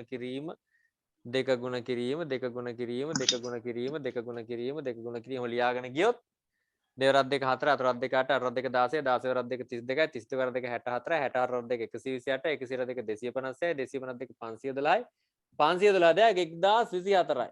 බලමු ගණන් කරලා දෙකේ 1යි 2යි 3යි 4යි 5යි 6යි 7යි 8යි 9යි 10යි දෙකේ 10 වෙනි බලයක් තමයි 1024ක් කියලා කියන්නේ. පැහැදිලිද? පැහැදිලි නේද? දෙකේ 10 වෙනි බලයක්. එහෙනම් ඉතින් අපිට පුතා මේ බයිට් 1024 තවත් විදියකට කියන්න පුළුවන් නේ දෙකේ 10 වෙනි බලයක් කියලා. දෙකේ 10 වෙනි බලයක් බයිට්. වැරද්දක් නැහැ නේද එහෙම කිව්වට? නෑ. වැරද්දක් නැහැ. නිකන් අපි නිකන් ජොලියට වාගේ නිකන් බිට්ස් වලිනුත් කියමුද? බිට් 8ක් කියන්නේ දෙකේ කීවෙනි බලයක්ද? 8 කියන්නේ දෙකේ කීවෙනි බලය? 8 කියන්නේ දෙකේ තුන්වෙනි බලය. දෙක ගුණ කිරීම දෙවරක් දෙක 4 අතත් දෙක 8යි. එහෙනම් කවුරුත් දන්නවනේ 8 කියන්නේ දෙකේ තුන්වෙනි බලය නම් මම මේ කිලෝබයිට් එක බිට් වලින් කිව්වොත් මේ කිලෝබයිට් එක බිට් වලින් කිව්වොත් කොහොමද කියන්නේ? දෙකේ 13 වෙනි බලය. දෙකේ 13 වෙනි බලය බිට්ස්. හරිද පුතා මං කියප එක? මේ 10ට අර තව 3 උත් ගුණ වෙනවා කියලා දෙකේ 13 වෙනි බලය කියලා කියන්න පුළුවන්ද බැයිද? කියන්න පුළුවන් නේ? පුළුවන් සර්. රයිට් හරි. අපි යනවා ඊළඟට කිලෝබයිට් වලට පස්සේ මොන එකකේ දෙන්නේ? Bite, kilobyte, megabyte. මෙගාබයිට් එකක් කියන්නේ බයිට් වලින් කොච්චරද? 1024යි කිලෝබයිට් වලින්. බයිට්නේ කිලෝබයිට් වලින් 1024යි.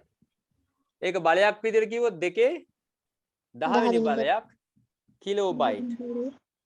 දැන් පුතා මේ කිලෝබයිට් 1024 එකතු වුනහම බයිට් එකක් වෙනවා. එතකොට මේ බයිට් එක මම මෙගාබයිට් එකක් වෙනවා. මෙගාබයිට් එකක් වෙනවා. මෙගාබයිට් එක බයිට් වලින් කියනවා නම් මට සිද්ධ වෙනවා මේ කිලෝබයිට් 2.10 වෙනි බලය ආයෙ ගුණ කරන්න මොකෙන්ද? 1024 නේද? ඒක ආයෙ 1024 ගුණ වෙනවා. ආයෙ 1024ක් කියන්නේ ආයෙ 2.10 වෙනි බලයක්. දැන් මට මේ ගානේ උත්තරේ කියන්නේ 2.10 වෙනි බලය ගුණ කිරීම 2.10 වෙනි බලය. පිළිතුර කියන්නේ 220 වෙනි බලය. 2.20 වෙනි බලය. කවුරුත් දන්නවන්නේ 2.20 වෙනි බලය. එහෙනම් පුතා මට මේක බයිට් වලින් කිව්වොත් එහෙම 2.20 වෙනි බලයක් බයිට්. තේරුණාද? හරිද?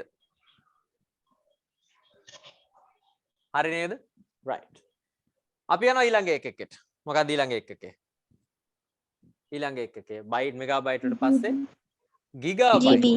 ගිගාබයිට්. ගිගාබයිට් එකක් කියන්නේ 1024ක් මොනවද? මෙගාබයිට්. මෙගාබයිට්. ඒක මම බල වලින් කිව්වොත් 2.10 වෙනි බලයක් මෙගාබයිට්. කිලෝබයිට් වලින් කිව්වොත් 2.20 වෙනි බලයක් කිලෝබයිට්. නේද? ඊගාවට බයිට් වලින් කිව්වොත් 2 කීවෙනි බලයද පුතා? 30 වෙනි බලය. 30 වෙනි බලය. Bite. right very good. Gigabyte වලට පස්සේ තියෙන මොනවද පුතා? ටෙරාබයිට්. ටෙරාබයිට් එකක් කියන්නේ ගිගාබයිට් වලින් කීයක්ද? 1024. 1024ක් ගිගාබයිට්. බල වලින් කිව්වොත් 2.10 වෙනි බලයක් ගිගාබයිට්. 2.20 වෙනි බලයක් මොනවද? කිලෝබයිට්. 2.30 වෙනි බලයක් ගිගාබයිට් කිලෝබයිට් මෙගාබයිට් නේ මෙතන එන්නේ මෙගාබයිට්. 2.30 වෙනි බලයක් කිලෝබයිට්. 2.40 වෙනි බලයක් බයිට්. තේරුණාද? ඔය විදිහට අපිට ලියාගෙන යන්න පුළුවන් ඕන. ටෙරාබයිට් වලට පස්සේ මොනවද පුතා එන්නේ දන්නවද? ටෙරාබයිට් වලට පස්සේ බයිට්. පෙටාබයිට්. ඒකත් ඕන ලියාගෙන ගියාගෙන මම ලියන්නේ නැහැ. පෙටාබයිට් වලට පස්සේ සෙටාබයිට්. මොකද? සෙටාබයිට්.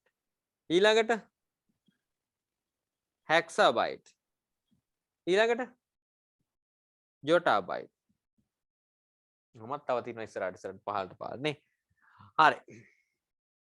දැන් මේක පොඩි සටහනක් දාගත්තත් කමන්නේ. අපි දැන් මෙහෙම නිකන් හිතමු දැන් මේක කොහෙද විච්චාවේ ඈ. මේක කොහෙද විච්චාවේ. දැන් අපෙන් ආනවා 2.40 වෙනි බලය බයිට් කියන්නේ කීයක්ද කියලා. ඔන්න ඔහොම හිතන්නකෝ දැන්. 2.40 වෙනි බලය බයිට් කියන්නේ කීයක්ද? දැන් එනම් මේ අපේ දැනුමත් එක්ක දැන් අපිට මේක හදන්න පුළුවන්. බයිට් වල ඉඳලා 2.40 වෙනි බලය තුල 10 ගොඩවල් කීයක් තියෙනවද? 10 ගොඩවල් කීයක් තියෙනවද? 4ක් තියෙනවා. 4ක් තියෙනවා. එහෙනම් පුතා බයිට් වල ඉඳලා අපි ඒකක 4ක් උඩට ගියා නම් අපිට හොයාගන්න පුළුවන් අගේ කොච්චරද කියලා. බයිට් වල ඉඳලා ඒකක 4ක් උඩට ගියොත් බයිට් වල ඉඳලා කිලෝබයිට්, මෙගාබයිට්, ගිගාබයිට්, ටෙරාබයිට්. 4ක් වෙනවනේ. Kilobyte, megabyte, gigabyte, terabyte. හරිද? බයිට් වල ඉඳලා මේකත් පැත්තකට දාමු. මේකම වහගත්තම. කියන්නේ බයිට් වල ඉඳලා ඒකක ටික පිළිවෙලින් කියන්නේ bite, kilobyte, bite. Megabyte, gigabyte, terabyte. Terabyte. එහෙනම් පුතා මෙතන බයිට් 2.40 වෙනි බලය කියන්නේ 1 ටෙරාබයිට්. හරිද වැරද්ද? හරි.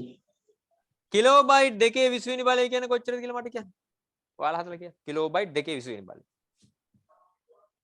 1 GB. ගිගාබයිට් එකයි. GB. කිලෝබයිට් වල ඒකක දෙකක් උඩට යනවා. 20ට දෙකක් තියෙනවනේ 10 ඒවා. ඒකක දෙකක් උඩට යනවා. Megabyte, gigabyte. එතකොට 1 GB තමයි ඒ තියෙන්නේ. දැන් පැහැදිලිද? 2.40 2.30 වෙනි බලය මෙගා බයිට්. බයිට් 2.30 වෙනි බලය කියන්නේ කොච්චරද? බයිට් වල ඉඳලා 1 GB. එකක් තුනක් යනවා ඉස්සරහට bite. Kilobyte, megabyte, gigabyte, 1 GB. 1 GB. right. දැන් ඊළඟට මෙහෙම අහනවා. ලියන්න පුළුවන් නේ. 2.42 වෙනි බලය කියන්නේ කොච්චරද කියලා අහුවනවා බයිට් වලින්. බයිට් 2.42 වෙනි බලය. බයිට් 2.40 වෙනි 42 වෙනි බලය බයිට් කියන්නේ කොච්චරද? මොකද කියන්නේ? 2.42 වෙනි බලය. දැන් මේවා එකක් මේ වගේ එකක් ආවොත් අපි ඉතින් මේක කඩා ගන්න දෙකට. කොහොමද කඩා ගන්න? 2 40 වෙනි බලයකුයි තව 2 දෙවෙනි බලයකුයි. 2 40 වෙනි බලයකුයි 2 දෙවෙනි බලය. 2 40 වෙනි බලය කියන්නේ බයිට් වලින් කොච්චරද? Kilobyte, megabyte, gigabyte, terabyte. 1 TB එනවා. 2 දෙවෙනි බලය කියන්නේ කීයද? ගුණ කිරීම 2 දෙවෙනි බලය කියන්නේ 4 4යි. එහෙනම් 1 TB 4ෙන් ගුණ වෙච්චාම 4 TB 4 TB. දැන් තේරුණාද? ඒක හොයන හැටි. හරිද පුතා? 2 41 වෙනි බලය නෑ 2 21 වෙනි බලය MB ගුණ කිරීම 8 නෑ 8 නෙමෙයි 2 10 වෙනි බලය මොකම ගමු ඔය කියන්නේ කොච්චරද මෙගාබයිට් 2 21 වෙනි බලය කිව්වහම ඒක එක අයින් කරා එක අයින් කරලා ගන්නවා 2 20 වෙනි බලය කියන්නේ මෙගාබයිට් ගිගාබයිට් ටෙරාබයිට් ටෙරාබයිට් එකයි නේද ටෙරාබයිට් එක ගුණ කිරීම 2 ටෙරාබයිට් 2යි නේද 2 TB ගුණ කිරීම 2 10 වෙනි බලය කියන්නේ 1024ක් ඒ වගේවත් 1000ක් තිබුණාම මොකක්ද වෙන්නේ 2 TB 2 10 වෙනි බලයක් කියන්නේ කොච්චරද ආයෙත් ඉහළට යනවා පෙටාබයිට් කීයද 2යි නේ ටෙරාබයිට් දෙකක් 1000ෙන් ගුණ වෙච්චාම මොනවද එන්නේ පුතා පෙටාබයිට් 2යි පැහැදිලිද දැන් තේරුණාද දැන් එනං අර දීලා තියෙන ප්‍රශ්න පත්‍රය දිහා බලන්න ප්‍රශ්න දිහා බලන්න දැන් මට කියන්න දීලා තියෙන ප්‍රශ්න දිහා බලන්න පොඩ්ඩක් දැන් ඔයාලට හදන්න පුළුවන්ද බලන්න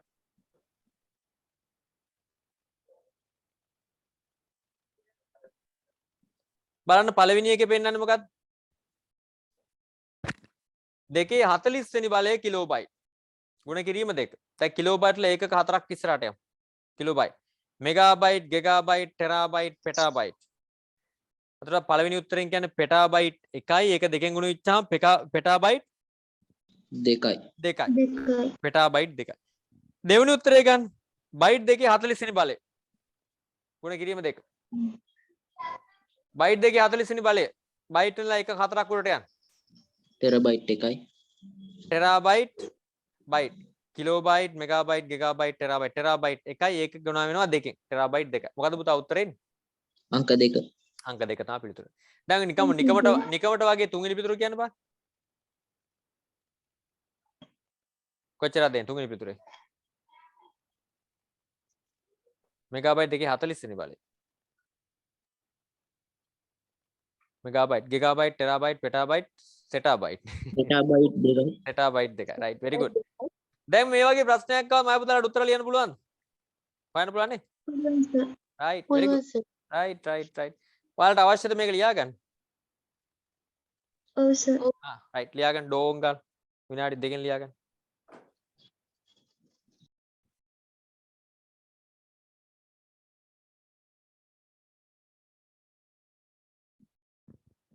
විනාඩි 2කින් ලියාගන්න ටක් ගාලා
Okay, sir. හරි පුතා. right. හරි එහෙනම් අපි යමු ඊළඟ එකට. මතකද? අපි කතන්දර ඉවරයි නෙමෙයි මකන්න නේද මන් දැන්? තව ලියන කටින් ඉන්නවද අස්සන්න? මේක රටාවක් තියෙන. මේ රටාව අල්ලගෙන දිගට දිගට යාලි ගියා. අවුලක් නැහැ නේ. හරි එහෙනම් අපි යනවා අපව නැවත ප්‍රශ්න පත්‍රයට. 12 වෙනි ප්‍රශ්නේ. දැන් ඔක්කොම නම්බර් සිස්ටම් ගැටලු තියෙන්නේ ඈ. 12 වෙනි ප්‍රශ්නේ.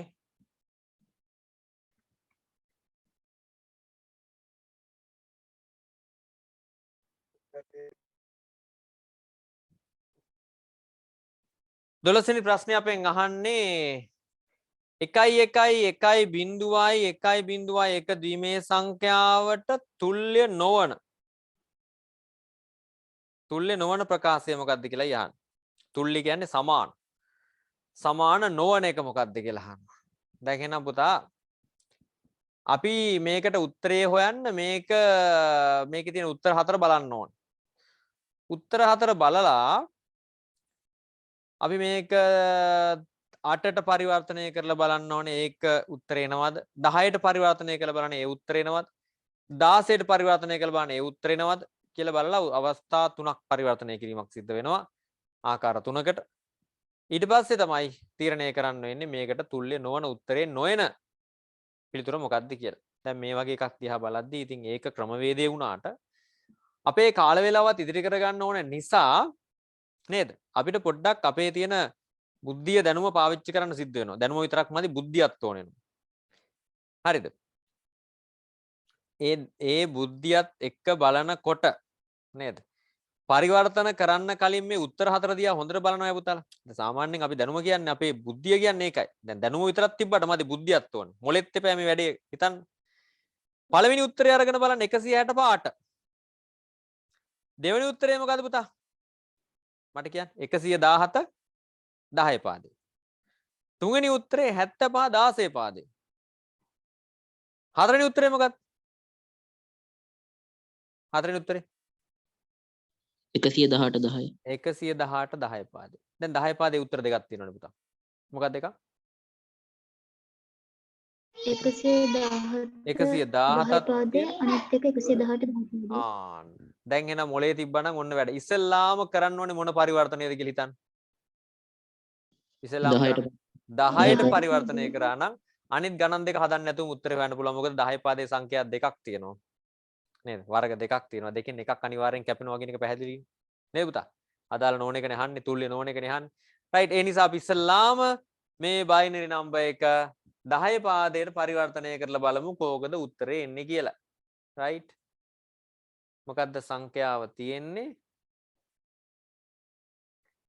1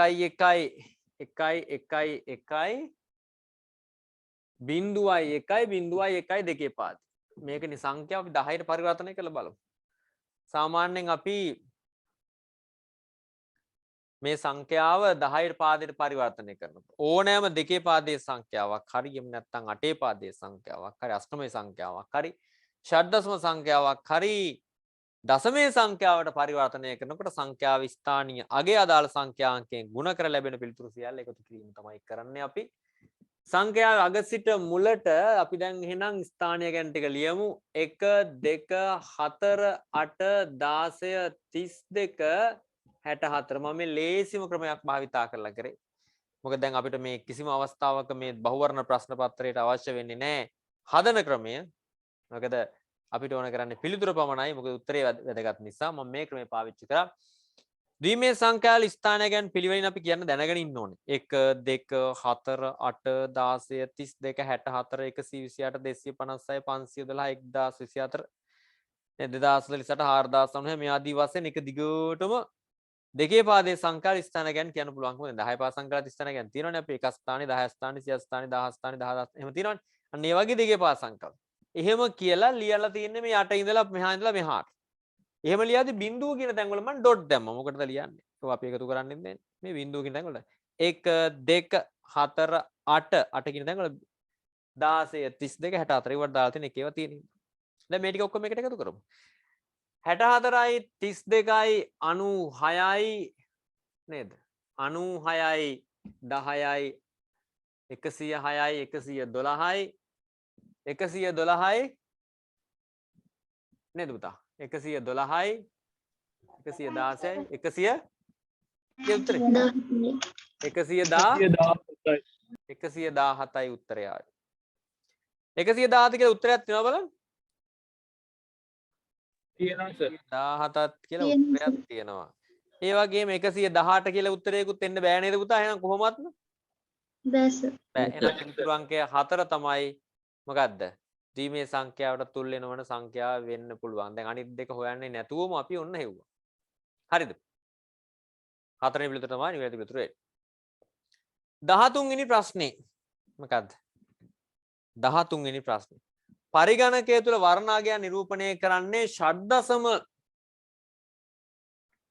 සංඛ්‍යාවලින් hexadecimal numbers වලින් ඊකට කියනවා #FF-A3-2B අංකයේ නිරූපණය වන වර්ණේ රතු කොළ නිල් නේද අගයන් පිළිවෙලින් දක්වා ඇති පිළිතුර වන්නේ මොකක්දයි කියලා අහනවා එහෙනම් පුතා මේ hexadecimals වල නේද අපි දැනගන්න ඕනේ මේක ඇත්තටම අර මේ දැන් මේ පළවෙනි වාරයට මේක ඇහුවට අර මල්ටිමීඩියා පැත්ත කරනකොට තමයි මේකේ මේ මුලැමැද අග සම්බන්ධ වෙන්නේ කමක් නැහැ මම මේක කියලා දෙන්නම් අපි hash code එකත් එක්ක hash color එකත් එක්ක බලනකොට මම මේ code එක ලියලා ඉන්නම්කෝ FF නැත්නම් ස්ක්‍රීන් ෂොට් කරලා ඊට පස්සේ පේන්න තියෙනවනේ FF-A3 මොකද ඊළඟට 2B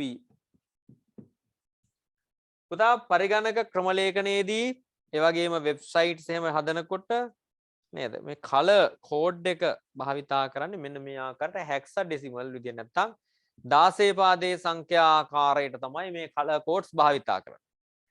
එතකොට පුතා මේ color code එකක් අරගත්තොත් hash එක පැත්තකට දැම්මොත් අගේ ඉඳලා මුලට මේක කොටස් 3කට මෙහෙම බෙදෙනවා සාමාන්‍යයෙන්. මේ අංක දෙක digits දෙක බෙදෙනවා.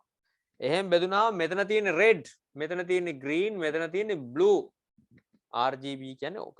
red, green, රතු, කොළ, නිල් කියන වර්ණවල අගයන් තමයි මේ තියෙන්නේ. මේ අගයන් තුන එකට එකතු වුනහම හැදෙන වර්ණ තමයි ඔය වර්ණ කෝඩ් එකේ නිරූපණය වෙන්නේ. එන පුතා red වල තියෙනවා FF අගයක්. green වල තියෙන්නේ FA3 අගයක්, blue වල තියෙන්නේ 2B අගයක්. දැන් එන පුතා අපිට සිද්ධ වෙනවා මේ අගයන් වලට තියෙන නේද? අගය කොච්චරද කියලා බලන්න නම් මේ FF කියන එක 10 පාදයට පරිවර්තනය කරන්න. A3 කියන එක 10 පාදයට පරිවර්තන. 2B කියන එක 10 පාදයට පරිවර්තනය කරොත් තමයි අපිට අගයන් නිවැරදිව බලා ගන්න පුළුවන්කම ලැබෙන්නේ. බලන්න එහෙම නෙමෙයිද කියලා. මේ තියෙන අගයන් 255 163 43 32 10 13 මේ අගයන් වෙන වෙනම හොයන්නයි තියෙන්නේ. එහෙනම් මොකද ඉස්සෙල්ලාම කරන්නේ? FF කියන්නේ R. නේද? R කියලා කියන්නේ red. එහෙනම් අපි FF අගය කොච්චරද කියලා බලන්න FF අගය කොච්චරද කියලා බලන්න අපි red අගය කොච්චරද කියලා බලමු අපි FF කියන සංඛ්‍යාව පරිවර්තනය කරනවා අපි 10 පාදයට. එහෙනම් 10 පාදයට පරිවර්තන මොකද කරන්නේ? සංඛ්‍යා විස්ථානයක දාලා සංඛ්‍යාංකයෙන් ගුණ කරලා ලැබෙන පිළිතුරු සියල්ල එකතු කිරීම 16.1 මෙතන 1යි මෙතන 16යි F කියන්නේ 15යි 15 එකෙන් ගුණ විච්චාම 15 වරක් 1 15යි. එකතු කිරීම F කියන්නේ 15යි කියලා අපි කවුරුත් දන්න එකක් 15 16න් ගුණ විච්චාම 240යි 240යි 15යි කීයද පුතා 255 255න් පටන් ගන්න උත්තරයක් එනවද බලන්න දෙකක් තියෙනවා සර් 255න් පටන් ගන්න උත්තර දෙකක් තියෙනවා එහෙනම් මොකද කරන්නේ එහෙනම් අපි green එකත් බලමු A3 කියන්නේ කොච්චරද කියලා බලමු A3 16 බිංදුව 16 1 16 බිංදුව කියන්නේ 1යි 16 කියන්නේ 16යි 3 වරක් 1 3යි 16 A කියන්නේ 10යි 10 16න් ගුණ විච්චාම 160යි 163යි එහෙනම් 255 ඇවිල්ලා 163 නේ කොයි උත්තරේද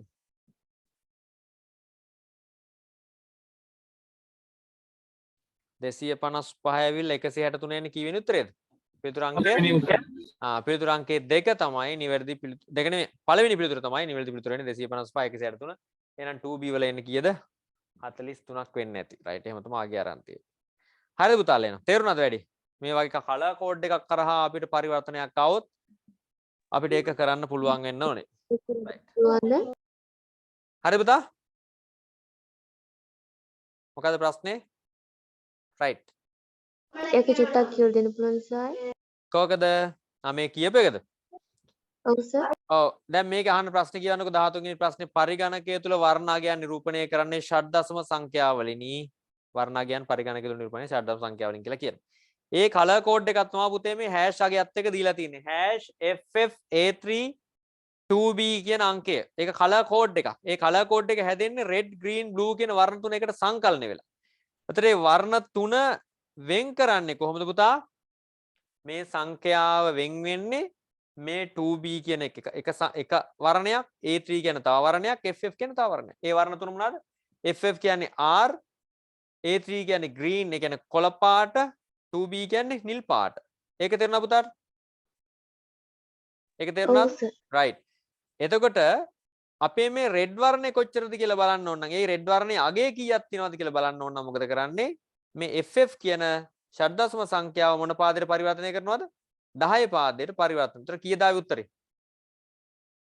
250. A3 කියන එක 10 පාදයට පරිවර්තන වෙලා අපිට ආව කීයද? 163යි. තව එකක් එහෙනම් අපිට සිද්ධ කරන්න වෙනවා 2B කියන සංඛ්‍යාවත් 10 පාදයට පරිවර්තනය කරන්න වෙනවා. මම ඒකත් පරිවර්තනය කරන්නම්. 16.1 මෙතන තියෙන්නේ 1යි මෙතන තියෙන්නේ 16යි. B කියන්නේ 11 11 වරක් එක 11යි. 16 වරක් දෙක 32යි. 32යි 11යි කීයද? 43යි. එතකොට පුතා 255 163 43 කියන අගයන් එන්නේ කොයි පිළිතුරේද? පළවෙනි උත්තරයි. අන්න එහෙම තමයි ගත්තේ. පැහැදිලි පුතාලට මේක? පැහැදිලිද? ඔව් සර්. right. ඔව්. right. අපි ඊළඟට යනවා 14 වෙනි ප්‍රශ්නේ. පහත් දැක්කන අෂ්ටමය ගණක රාමුවකෙහි අගයට අනුරූප දශම සංඛ්‍යාව වන්නේ. දැන් මේ ගණක රාමුවේ තමයි අෂ්ටමය අගය තියෙන්නේ. කොහොමද පුතා ඔක හදාගන්නේ? දැන් ගණක රාමුව වල තියෙන අගය ගන්න දන්නව නේද කට්ටිය? නැද්ද? ඒක දන්නේ නැද්ද? එක ස්ථානයේ තියෙන්නේ 2යි. 8 ස්ථානයේ තියෙන්නේ කීයද? 1යි. නේද? 64 ස්ථානයේ තියෙන්නේ කීයද? 2යි. එහෙනම් අගය කීයද ලියන්නේ? ගණක රාමුවේ තියෙන අගය කියන්නේ මට 2යි 1යි 2යි. මේක මොන පාදයේ සංඛ්‍යාවක්ද? 8 පාදයට. 8 පාදයේ සංඛ්‍යාවක්. දැන් එහෙනම් අපිට සිද්ධ වෙනවා මේක මොකද්ද? මොන පාදයේද? දශමයට අරන්. දශම සංඛ්‍යාවට පරිවර්තන. අෂ්ටමයේ සංඛ්‍යාවක් දශම සංඛ්‍යාවට පරිවර්තනය කරන්න සංඛ්‍යාව ස්ථානියගේ අදාළ සංඛ්‍යාංකයෙන් ගුණ කර ලැබෙන පිළිතුරු සියල්ල එකට එකතු කරනවා. එහෙනම් 8.81 8.2 කියලායි අපි අගයන් ලියන්නේ. ඉස්සෙල්ලා 16 පාදයට පරිවර්තනය කර 16.16 කියලා ලියුම මතක ඇති. ඊට පස්සේ 8 කියන්නේ 1යි 8.1 කියන්නේ 8යි 8.2 කියන්නේ 64යි 8 වරක් 2 නෙමෙයි 8 වරක් 8 1 වරක් 2 2යි එකතු කිරීම 8 වරක් 1 8යි 64 වරක් 2 128යි 128යි 8යි 136යි 2යි 138යි 138යි කියලා පිළිතුරක් දෙන්න බලන්න පුතා 138යි කියලා පිළිතුර තියනවද? පිළිතුර අංකය කීයද? පිළිතුර අංකය 1 තමයි නිවැරදි පිළිතුර වෙන්නේ. හරිද පුතාලා? හරි සර්. right. 15 වෙනි ප්‍රශ්නේ උසස් පෙළ සඳහා වාණිජ අංශ ඉදිරිපත් වන සිසුවකට ගිණුම්කරණය A හා ආර්ථික විද්‍යාව E විෂයන් අනිවාර්යයෙන්ම තෝරාගත් තර ව්‍යාපාර අධ්‍යයනය හෝ තොරතුරු සංවේදන තාක්ෂණ යන විෂයන් දෙකෙන් එකක් තෝරාගත් යුතු ඉහත ප්‍රකාශ නිවැරදිව පෙන්න බූලියන් ප්‍රකාශනය වන්නේ. තම මේ වගේ දෙයක් ආපුවාම අපි කියලා තියෙන එක දිහා බලන්න උසස් පෙළ වාණිජ අංශ ඉදිරිපත් වන සිසුවෙකු ගිණුම්කරණය A E ගිණුම්කරණයයි ඒ කියන්නේ ආර්ථික විද්‍යාවයි අනිවාර්යෙන් තෝරගන්න. එතකොට A and E ඒක අනිවාර්යෙන් තියෙන්න ඕනේ. තෝරාගත යුතු අතර කියලා තියෙද්දි and එක දානවා. and A and E and ව්‍යාපාර අධ්‍යයනය හෝ තොරතුරු සම්නිතෝ තාක්ෂණ යොදා ගන්න. A and E and B O T එහෙමයි එන්නේ. A and නේද? E and B O T කියන පිළිතුර පුතා හරියන්නේ. අංක 1. අංක 1 තමයි නිවැරදි පිළිතුර වෙන්නේ. අපි අංක 16ට එනවා. ප්‍රශ්න අංක 16 ඕ ద్వාරයේ සහ නොට් ద్వාරයේ එකතු වෙලා සැකසෙන සංයුක්ත තාරකයේ ద్వාරය මොකද්ද? නෝ කියන සංයුක්ත තාරකයේ ద్వාරයේ පිළිතුරු අංකය 2. 17 වෙනි ප්‍රශ්නේ බලන්න. නෑන් බූලියානු ద్వාරයට ගැලපෙන සත්‍යතාවය තෝරන්න. නෑන් කියන ద్వාරය හැදෙන්නේ පුතා ඇන්ඩ් එකයි ඕ එකයි ඇන්ඩ් එකයි නොට් එකයි එකට එකතු වෙලා නම් අපි නෑන්ඩ් එකේ එන්න අකුර අයින් කරලා ඇන්ඩ් එකේ ద్వාරයේ හොයලා ඒකේ අනිත් පැත්ත තමයි නෑන්ඩ් එකේ මේ සත්‍යතාව වගු වෙන්නේ. ඒතර සාමාන්‍යයෙන් ඇන්ඩ් ద్వාරයක් ගත්තොත් එහෙම ඇන්ඩ් ద్వාරයේ ලැබෙන ආදානයන් සියල්ලම සත්‍ය වුණාම තමයි ප්‍රතිදානීය සත්‍ය වෙන්නේ. 0.0.0.1.1.1.1.1. ඒකේ අනිත් පැත්ත ගත්තොත් එහෙම. ඒතර ඇන්ඩ් ద్వාරයේ අවුට්පුට් එකේ ප්‍රතිදානය වෙන්නේ 0.0.0.1. ඒකේ අනිත් පැත්ත ගත්තොත් එහෙම මොකද 1.1.1.0 1.1.1.1.0 එන්නේ මොකේද පිළිතුරු අංකය මොකක්ද? පිළිතුරු අංකය අංක 3 තමයි නිවැරදි පිළිතුර වෙන්නේ. අපි ඊළඟට එනවා ප්‍රශ්න අංක කීයද? 18 වෙනි ප්‍රශ්නේ.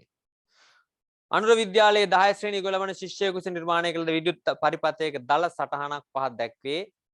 ඊට ශිෂ්‍යයා නිර්මාණය කළ පරිපථයට තුල්‍ය වන තාර්කික පරිපථය වන්නේ මොකක්ද කියලා අහනවා.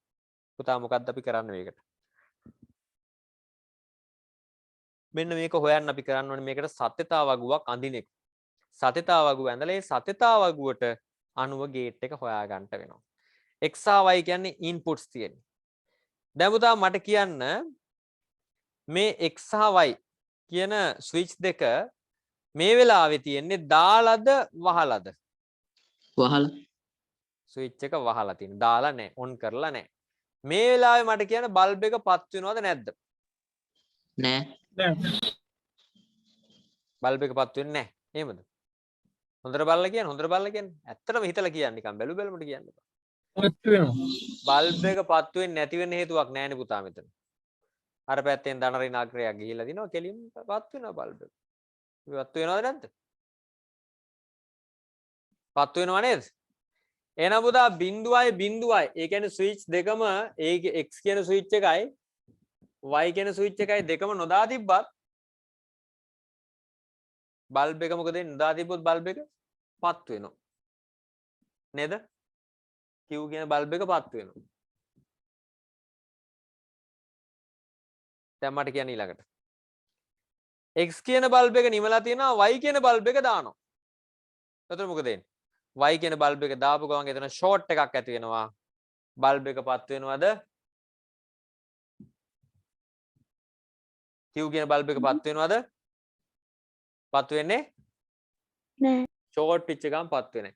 1.0යි දැම්මත් ඒ වැඩේමයි නේද වෙන්නේ. අනිත් පැත්තට මාරු කරලා දැම්මත් ඒ කියන්නේ x කියන බල්බ් එක s කියන ස්විච් එක ඔන් කරනවා y කියන ස්විච් එක ඔෆ් කරනවා. ඒ ෂෝට් වෙනවනේ. ඒ ෂෝට් වෙලා බල්බ් එක පත් වෙන්නේ නෑ. 1 ස්විච් දෙකම දැම්මොත් ඒත් ඉතින් බල්බ් එක පත් වෙන්නේ නෑ. බලන්න පුතා මම මේක සත්‍යතාව ගොයන්ද ඔයාලා පොඩ්ඩක් බලා ගන්න. මෙහෙම නෙන්නේ. ට්‍රුත් ටේබල් එක.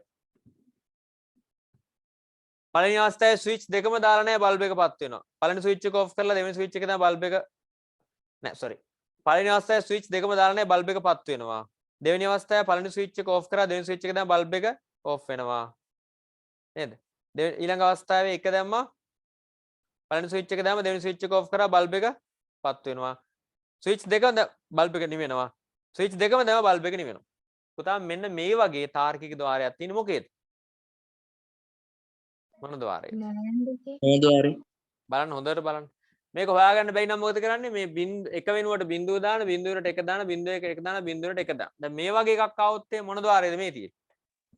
ඕ ద్వාරේ. මේ තියෙන්නේ ඕ ద్వාරය. එහෙනම් ඕ ద్వාරයේ ඔපොසිට් එක තමයි මේ පැත්තට තියෙන්නේ. ඒ කියන්නේ මේක අනිවාර්යයෙන් මොන ద్వාරයේද? නෝ ద్వාරය. එහෙනම් බලන්න අර රූප සටහන් වල නෝ ద్వාරය තියෙනවද කියලා? නෝ ගේට් එක. නෝ ගේට් එක. පළවෙනි එකෙත් නැහැ. දෙවෙනි එකෙත් නැහැ. තුන්වෙනි එකෙත්. තුන්වෙනි එකේ නෝ ගේට් එක නැතුණාට නෝ ගේට් එකේ ගේට්ටු දෙක එකතු වෙච්ච දෙක තියෙනවානේ. මොකද්ද? O එකයි not එකයි දෙකම එකට සම්බන්ධ වෙලා තියෙන නිසා තුන්වෙනි පිළිතුර තමයි නිවැරදි පිළිතුර වෙන්නේ. හරිද? right. දැන් ඔයාලා ගාව පේපරේ තියෙනවා නම් චුට්ටක් බලන්න 19 වෙනි ප්‍රශ්නේ 20යි පොඩ්ඩක් කියව ගන්නකො මට විනාඩියක් දෙන්න පුතාලා. මේක කියව ගන්නකම් මට විනාඩියක්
හරිද පුතාලා?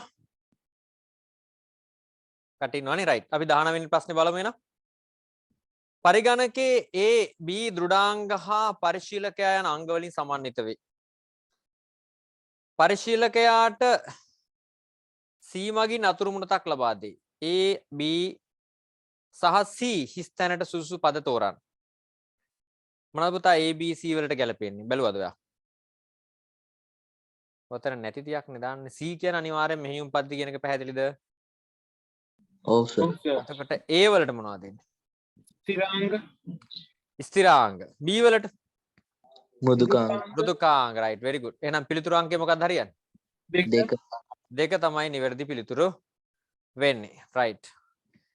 අපි ඊළඟට නැවතත් ඔන්න මම 20 වෙනි ප්‍රශ්නේ කතා කරන්න කලින් චුට්ටක් අහන්නම්. දැන් මේ වෙනකොට අපේ WhatsApp group එකට සම්බන්ධ වෙලා ඉන්න නැති දරුවෝ පොඩ්ඩක් මට අත උස්සන්න බලන්න. අපේ කලාපේ WhatsApp group එකට සම්බන්ධ වෙලා නැති අය මට link එක දාන්න පුළුවන්. right. මම එවන්නම් ඔයාලට WhatsApp group එකේ link එක. ඒ හරහා පුතාලා සම්බන්ධ වෙන්න 11 ශ්‍රේණියේ group එකට. right. link එක click කරන්න. එතකොට ඔයාලා group එකට connect වෙයි. හරි. එතකොට ඔයාලට ඉස්කෝල හරහා ආවෙ නැතත් අනිවාර්යෙන් මම link එක එවනවා ඔයාලගේ class පටන් ගන්න කලින්. එතකොට දිගටම අපිට සම්බන්ධ වෙලා ඉන්න පුළුවන් පුතාලා. කොහේ හිටියත් ප්‍රශ්නයක් නැහැ. ලංකාවේ ඕන කෙලවරක ඉන්න.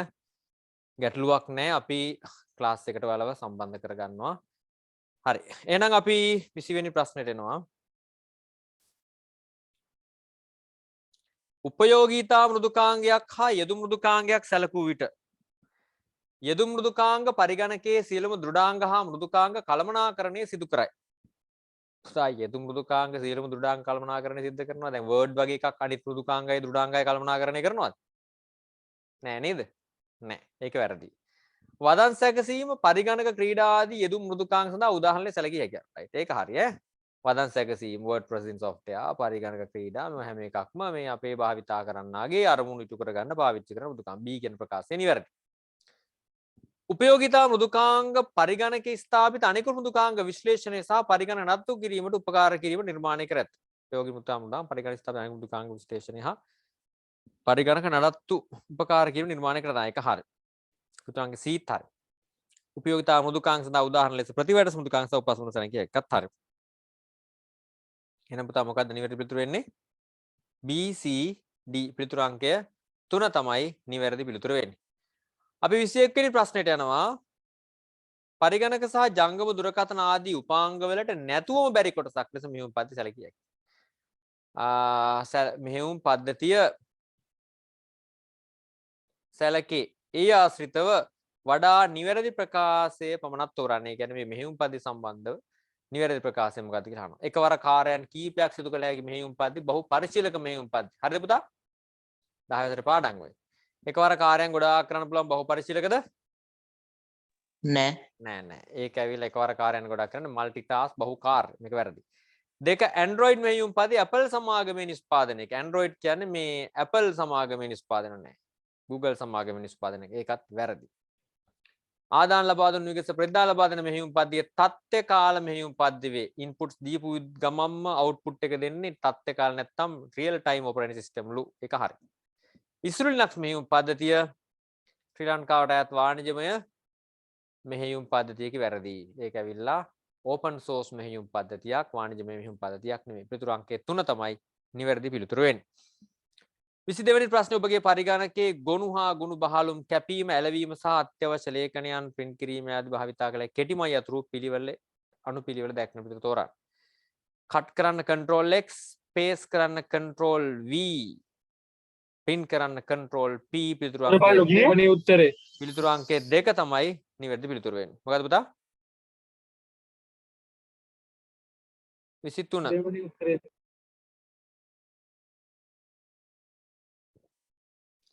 කිසියම් ලේඛනයක පිටු සැකසීමේදී 23 වෙනි ප්‍රශ්නේ එහි පහසුකමක් වන ගට සම්බන්ධ නිසා වද ප්‍රකාශය වන්නේ. ගට ගැන වැරදි ප්‍රකාශනය. ගට එකක් තියන්නේ සාමාන්‍යයෙන් දකුණු පසින් හෝ වම් පසින් හෝ ඉහළින් තමයි සාමාන්‍යයෙන් පොතක් බයින්ඩින් කරන්න පාවිච්චි කරන්නේ උඩ හරි. එහෙම නැත්නම් වම් පැත්තේ හරි. ඒ නිසා ගටේ કોઈ බයින්ඩින් වලට තියෙන භාවිතා කරන ස්පේස් එකක්. මෙමගින් ලේඛනයේ ගොනුගත කිරීම හෝ පොතක් ලෙස බැලීමට අවශ්‍ය ලබන එකත් හරි. මේ ලේඛනට භාවිතා නොකර සිටිය හැකි ඒකත් හරි. ඕනනම් පාවිච්චි නොකර ඉන්න පුළුවන්. පුතා මේකේ නිවැරදි පිළිතුර වෙන්නේ ගට සම්බන්ධයෙන් සාවද්දි කියන්නේ වැරදි සාගත ප්‍රකාශය. ලේඛනයේ දකුණු පසින් හෝ පහළින් තැබිය යුතුයි කියන එක වැරදි. පිළිතුරු අංක 1 තමයි වැරදි ප්‍රකාශය වෙන්නේ. වදන් සැකසුම් දුකාංගයක් ඇසුර නිර්මාණය කළ වගුවක් පහක් දැක්කේ මේ ඒ ලෙස දක්වා ඇති ආකාරයට හැඩසව් කිරීමට භාවිතා කළ මේ වල වන්නේ. දැන් ඔය වල කියලා තියෙන එක සෙල් එකක් අරගෙන ඒ සෙල් එක කොටස් කීපයකට බෙදලා අපි ඔකට කියන්නේ ස්ප්ලිට් සෙල්ස් කියලා. ස්ප්ලිට් සෙල්ස් කමාන්ඩ් එක තියෙන්නේ පිළිතුරු අංකය 1 තමයි නිවැරදි පිළිතුර වෙන්නේ. ස්ප්ලිට් සෙල්ස් ඒ කියන්නේ අපි මේ සෙල් එකක් අරගෙන සෙල් එක කොටස් වලට බෙදුවට පස්සේ තමයි යෝග තියෙන්නේ. 25 වෙනි ප්‍රශ්නේ A1 A4 කෝෂ පරාසය තුල ඇති අගයන්ගේ එකතුව පෙන්වීමට A5 කෝෂයේ ලිවිය යුතු නිවැරදි සිතේ දක්වන්න කියලා තියෙනවා.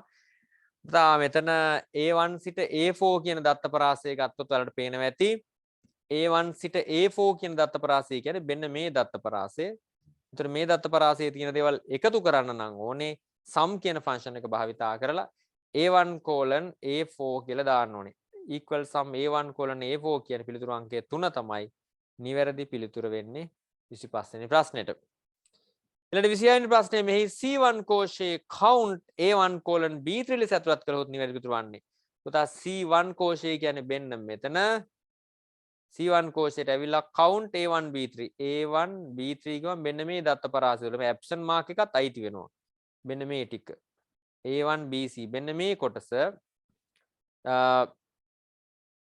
දාපුවාම මොකද මේ count කියන ෆන්ක්ෂන් එකෙන් සාමාන්‍යයෙන් සිද්ධ වෙන කාරණාවක් තමයි පුතා count වලින් වෙන්නේ සංඛ්‍යා ප්‍රමාණය ගණන් කරනවා. ඒතර සංඛ්‍යා ප්‍රමාණය ගණන් කරපුවාම අපි ඇප්ෂන් එක නැතුව සංඛ්‍යාත්මක අගයන් විතරයි පුතා. ඇප්ෂන් එක ගණන් කරන්නේ නැහැ.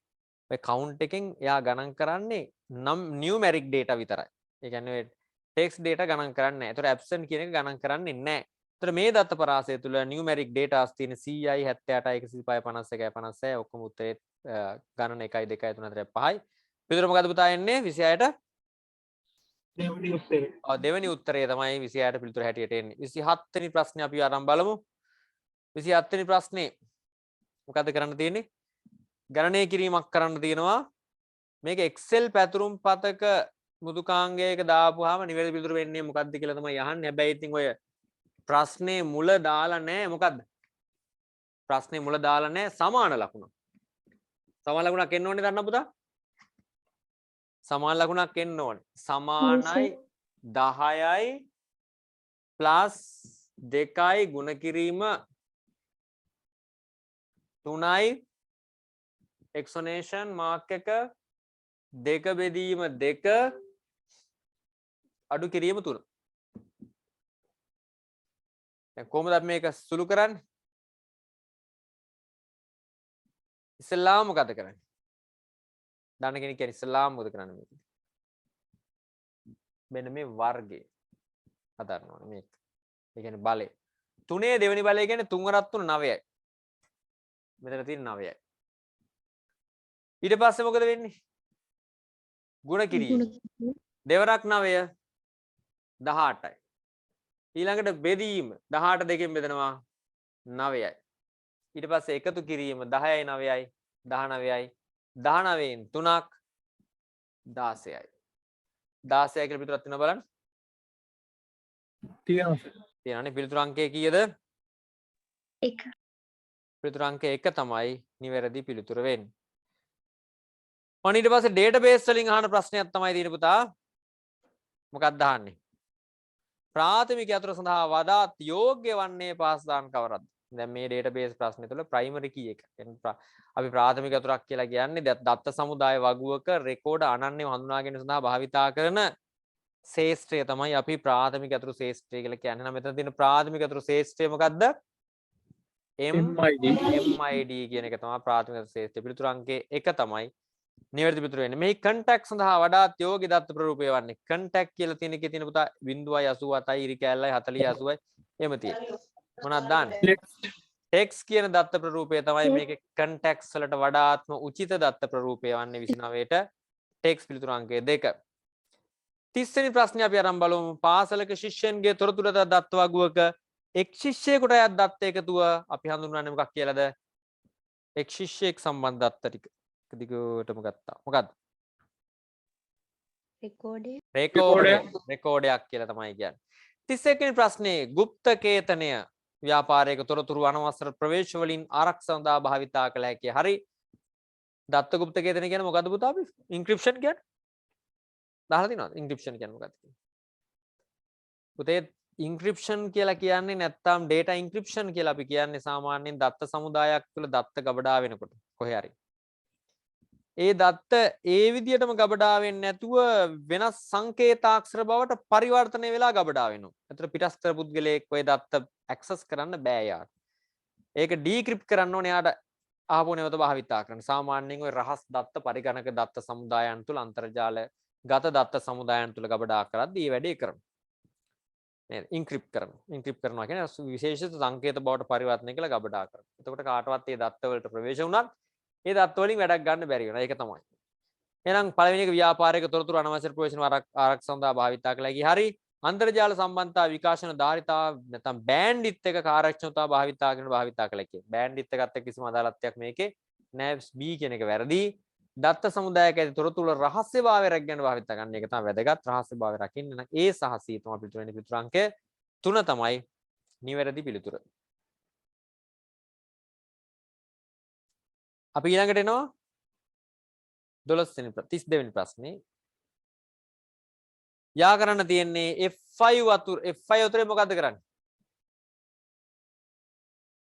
සමර්පණය සම්පූර්ණ තිරේ දැක්වීම. F5 වලින් කරන්නේ එහෙම නේද පුතා? ප්‍රසන්ටේෂන් වල software වල සමර්පණය සම්පූර්ණ තිරේ දක්වන්න. දැනට තෝරාගෙන තිබෙන කදාව සම්පූර්ණ තිරේ දක්වනවා නම් අපිට F5 එක ගහන්න වෙන්නේ shift යතුරත් එක්ක. F5 වලට දැන් මේකේ හැටියට නම් ගැලපෙන්නේ අංක 1ට B. 1ට B කියලා උත්තර තියෙනවා දෙකක්. හැබැයි ඒ වුණාට මේකේ වැරදි ඈ. නේ පුතා F5 වලින් කියන්නේ දැනට තෝරාගෙන තිබෙන කතාව සම්පූර්ණ ඉදිරි දැක්වීම නැත්තම් මුලින් ඉඳලා දක්වන එක. F5 වලින් වෙන්නේ. මුලින් ඉඳලා දක්වා. මුලින් ඉඳලා දක්වන්න. ඒතර මේකේ වැරදි මේ B කියන ප්‍රකාශය දීලා තියෙනවා. දැනට තෝරාගෙන තිබෙන කතාවේ සම්පූර්ණ ටික දක්වන්න නෙමෙයි. මුලින් ඉඳලා දක්වන්න තමයි පාවිච්චි කරන්නේ. F5 දැනට තෝරාගෙන තිබෙන කතාව ඉඳලා දක්වන්න නම් අපි shift යතුරත් එක්ක තමයි F5 යතුර භාවිතා කරන්න ඕනේ. ඒක මතක තියාගන්න. ඊළඟට shift එකත් එක්ක B shift එක අවශ්‍ය වෙන්නේ නැහැ පුතා නිකන් B එකේ බුවා නම් ඇති presentation දහවනේදී ඉරේ කළු පැහැවෙනවා. තිරේ කළු පැහැවෙනවා. ඊගාට සම්පූර්ණ තිරේ කළු පැහැවෙනවා කියලා තියෙන්නේ A වල දෙකට A. තුනට shift එකයි එක W shift එක ඕනේ නැහැ පුතා W නිකන් ගහවනම් ඇති. ඔක්කොම මොකද වෙන්නේ? සුදු පාට වෙනවා. ඉරේ සුදු පැහැවෙනවා. දෙකට B දෙකට A තුනට D තුනට D. ඊගාට escape වලින් කරන්නේ මොකද්ද?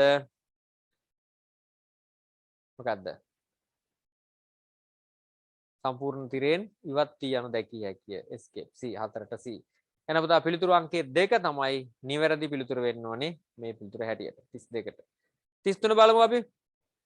ගැලීම් සටහනේ ෆ්ලෝ chart ඇඳීමේදී භාවිතා කරන සංකේත කීපයක් පහක් දැක්කේ ABC සඳහන් නිවැරදි පිළිතුර මොකක්ද කියලා අහනවා. පළවෙනි එක ක්‍රියාවලිය, දෙවෙනි එක තීරණ, තුන්වෙනි එක ආදාන ප්‍රතිදාන.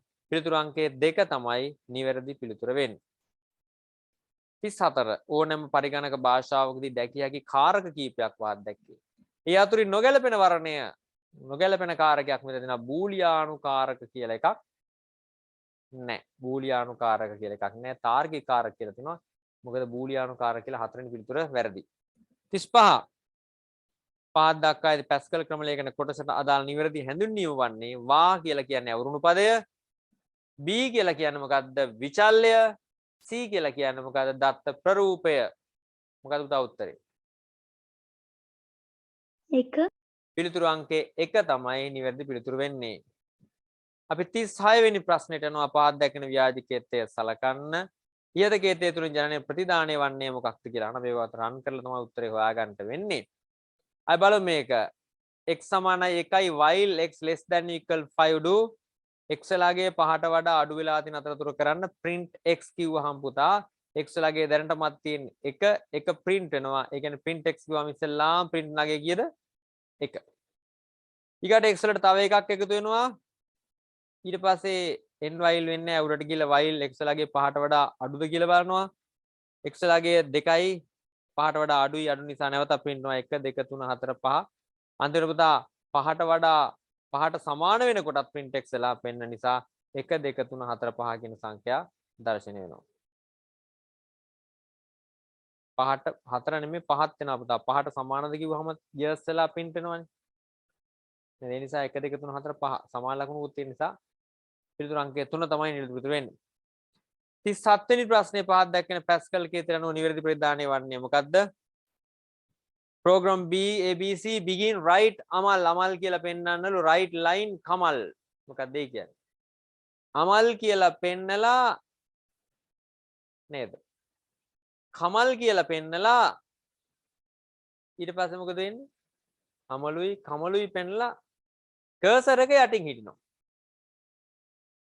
මොකද පුතා උත්තරේ එන්නේ? අමල් කමල් පළවෙනි එකද? අමල් කමල් දෙවෙනි එකද? තුන්වෙනි එකද? හතරවෙනි එකද? හොඳට බලන්න කියන්නේ. ප්‍රෝග්‍රෑමින් දන්නවනම්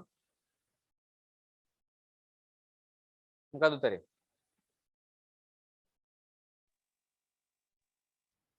right සහ right line අතර වෙනස පැස්කල් වල ඉගෙනගෙන නැද්ද පුතා? right කිව්වහම මොකද වෙන්නේ? type වෙලා print වෙලා මොකද වෙන්නේ? print වෙලා cursor එක ඉස්සරහින් හිටිනවා. right line කියවම print වෙලා cursor එක යටින් හිටිනවා. දැන් මුලම අවස්ථාව right කියලා තියෙන නිසා අමල් කියලා print වෙලා cursor එක ඉස්සරහින් හිටිනවා. ඊට තව එකක් තියෙනවනේ right line දාලා. එතකොට මොකද වෙන්නේ? ඒක ඉස්සරහින් අනික හිටිනවා. එතකොට මොකද්ද වෙන්නේ? අමල් කමල් පළවෙනි පිළිතුර තමයි නිවැරදි පිළිතුර වෙන්නේ. 38 වෙනි ප්‍රශ්නයක් බලමු. පහක් දැක්කෙන අසම්පූර්ණ වාක්‍ය සලකන්න යනු පද්ධති සංජීවන චක්‍රයේ එක් අවස්ථාවකදී තමයි පුතා පද්ධති පරීක්ෂාව සහ දෝෂ නිරාකරණය පිළිතුරු අංකය 2 තමයි පද්ධති සංජීවන චක්‍රයේ එක් අවස්ථාව පිළිතුරු අංකය 2. 39 නිවැරදි පිළිතුරු කාණ්ඩයේ පමණක් ඇතුළත් පිළිතුරු තෝරන්න. අපි පුතා මේකත් එක්ක ගැලපෙන එක නිරීක්ෂණයේ පද්ධති පිටවීම පද්ධති පරීක්ෂා පද්ධති නඩත්තු අධීරමේ පිටවීම විසඳුමුකේතකරණේ මූලාදර්ශය අවශ්‍යතා හඳුනා ගැනීම. මේ අවශ්‍යතා හඳුනා ගැනීමේදී තමයි මූලාදර්ශ ගැන කතා කරන්නේ. ඒක නිසා මේකත් එක්ක වඩාත්ම ගැලපෙන විදිහට වෙන්නේ 4 වෙනි එක මූලාදර්ශයේ අවශ්‍යතා හඳුනා ගැනීම. අපි නම් බවර ප්‍රශ්න පත්‍රය අවසන් කරන්න යන්නේ අවසාන ප්‍රශ්නය. තොරතුරු ආසන්නීයතා විද්‍යාත්මක ව්‍යාපාර ශේෂණ ප්‍රණතාලිස මාර්ග සාපස වර්ධනය හැකිය. මාර්ග සාපස සමාරි අවාසියක් වන්නේ භාණ්ඩ ස්පර්ශ කළ නොහැකි වීම පිළිතුරු අංකය 3 තමයි නිවැරදි පිළිතුරු වෙන්නේ. හරි පුතාලා. එහෙමනම් ප්‍රශ්න 40ටම අපි කතා කරලා ඉවරයි. ගිරුල කලාප අධ්‍යාපන කාර්යාලයේ තොරතුරු තාක්ෂණයේ විෂය 11 ශ්‍රේණිය අපි කතා කරන දවස් තමයි අද කතා කරා. අපි පළවෙනි පේපර් එක සාකච්ඡා කරලා අවසන් කරා. තව සුළු වේලාවක් තමයි අපිට තියෙන්නේ. ඒ වේලාව මදි අපිට දෙවෙනි පේපර් එක සාකච්ඡා කරලා ඉවර කරන්න. ඒ වගේම අද මටත් චුට්ටක් මහන්සි පන්ති කීපයක් අවසන් කරලා තමයි පුතේ අද දවසේ මම ඔයාලත් එක්ක සම්බන්ධ වුණේ 8 සිට මේ වේලාව දක්වා. අපි ලබන සතියේ දිනයක් වෙන් කරගමු. ලබන සතියේ සෙනසුරාදා ඉරිදා දවසේ හවස 8 ඉඳලා රාත්‍රී 8 ඉඳලා නැවතත් 10 වෙනකම් අපි මේ මාතෘකාවේ දෙවෙනි ප්‍රශ්න පත්‍රයේ කතා කරලා අවසන් කරලා ඒත් එක්කම ඊළඟට තියෙන පාඩම් අපි ඉදිරියට දිගටම කරගෙන යන්න බලාපොරොත්තු වෙනවා. ඉතින් අද දවසේ ගොඩක් අපේ දරුවෝ සම්බන්ධ වුණා. ඒ සම්බන්ධ වෙච්ච දරුවෝ මම හිතන්නේ මේ වෙනකොට අපේ WhatsApp group එක කරා සම්බන්ධ වෙලා ඇති group එකට සම්බන්ධ වෙලා නැත්නම් මගෙන් නැවත link එක ඉල්ල ගන්න. මම WhatsApp එකට එවන්න. නැත්නම් නැවතත් මම ඔයාලට එවන්නම් ඕනනම් අපේ link එක ඒ හරහා ඔයාලා සම්බන්ධ වෙන්න. එතකොට මට ඔයාලට කෙලින්ම ඔයාලට group එකට සම්බන්ධ වෙන්න පුළුවන්කම තියෙනවා සහ ඔයාලට link එක ලබා ගන්න පුළුවන්කමක් තියෙනවා. ඒ වගේම ඔයාලගේ යාළුවන්ට සම්බන්ධ කරන්න. ඔව් යාළුවෝ සම්බන්ධ කරගෙන පාඩමට දිගටම අපේ මේ දිගටම කරන online class එකට සම්බන්ධ වෙන්න. right එහෙමනම් සුබ රාත්‍රියක් ප්‍රාර්ථනා කරනවා සියලු දෙනාටම. අද දවසේ පුතාලා මොන හරි ඉගෙන ගත්තද අලුතෙන්? excuse me sir. ඔව් අහන්න. sir right සහ right line අතර වෙනස පොඩ්ඩක් ආයි කියන්න පුළුවන්ද? right සහ right line. right very good. මම එකක් කියලා දෙන්නම්කෝ. right සහ right line Pascal code වල right සහ right line දාපුවම මෙන්න මේකයි වෙන්නේ. right මෙන්න මෙහෙම එකක් බලමුකෝ ඈ. චුට්ටක්. දිගින් අපි දාමු right. හරි right දාලා අපි දැම්මොත් ABC කියලා right ABC කියලා දැම්මොත් කොහොමද පුතා මේක පෙන්වන්නේ output එක ABC කියලා පෙන්නලා cursor එක ඉස්සරහින් හිටිනවා cursor එක කියලා නම් පේන්නේ නැහැ විතරනේ ABC කියලා පෙන්නලා cursor එක ඉස්සරහින් ඕම හිටිනවා cursor එක කියලා කියන්නේ මොකද්ද අර pin pen එක හරි හරි ඊට පස්සේ right කියලා පෙන්නලා ඔන්න ABC කියලා ඉස්සරහින් ඔන්න වැටලා ඊගාට cursor එක ඉස්සරහින් පෙන්නනවා. ඔන්න පෙන්නනවා. තවත් right එකක් තිබ්බොත් එහෙනම් මොකද වෙන්නේ? right අමල් කියලා දිනුවොත් මොකද වෙන්නේ? ඒ cursor එක තිබ්බ ඉස්සරහින්ම මොකද වෙන්නේ? අමල් කියලා type වෙනවා. දැක්කද? හැබැයි දෙවෙනි line එකේ right ln right line කියලා තිබ්බොත් මොකද වෙන්නේ? ABC කියලා අමල් කියලා පෙන්නලා cursor එක යටින් පෙන්නනවා. තේරෙනවද? cursor එක යටින් පෙන්නනවා. පළවෙනි එකේ right ln දාලා තිබ්බොත් පළවෙනි එකේ right ln දාලා ABC තියෙනවා. එතන මොකද වෙන්නේ? කොහොමද පෙන්නන්නේ? පළවෙනි එකේ right ln දාලා ABC තිබ්බොත් ABC කියලා පෙන්නලා cursor එක යටින් පෙන්නනවා. ඉස්සරහින් නෙමෙයි. දෙවෙනි එකේ right line අමල් කියලා තිබ්බොත් මොකද වෙන්නේ? cursor එක තිබ්බ තැනින් අමල් කියලා පෙන්නනවා. ආයේ cursor එක යට වෙනවා. හැබැයි මෙතන right line නෙමෙයි right තිබ්බා නම් cursor එක පෙන්නන්නේ කොහෙද? ඉස්සරහින්. තේරුණාද? තේරුණාද? ඔව් සර්. එතකොට පුතා right සහ right line එකේ වෙන්නේ right දාලා තිබ්බාම command දර්ශනය වෙන එක පෙන්නලා cursor එක ඉස්සරහින් පෙන්වනවා right වලදී හරිද right line දාලා තිබ්බොත් දර්ශනය වෙන එකේ තියෙන cursor එක තියෙන තැන ඉඳලා පෙන්නලා cursor එක යට යනවා පැහැදිලිද හරිද right ඔක අභ්‍යාස ගොඩක් කරාදී තේරෙනවා ඈ හරි එහෙනම් අපි සමුගනිමු නේද එහෙනම් හරි එහෙනම් අඩුපාඩු පොඩ්ඩක් කතා කරගමු ලබන සතියේ නම් සුපුරුදු පරිදි හම්බෙමු අපි දෙවෙනි පේපර් එක කතා කරලා ඉවරලා එතනින් එහාට තියෙන පාඩම් ගැන කතා කරමු හැමෝටම සුබ රාත්‍රියක් ප්‍රාර්ථනා කරනවා අයබන් පුතාලා ඔක්කොටම සුබ රාත්‍රියක් සර්. අයිබෝන් සර්. thank you sir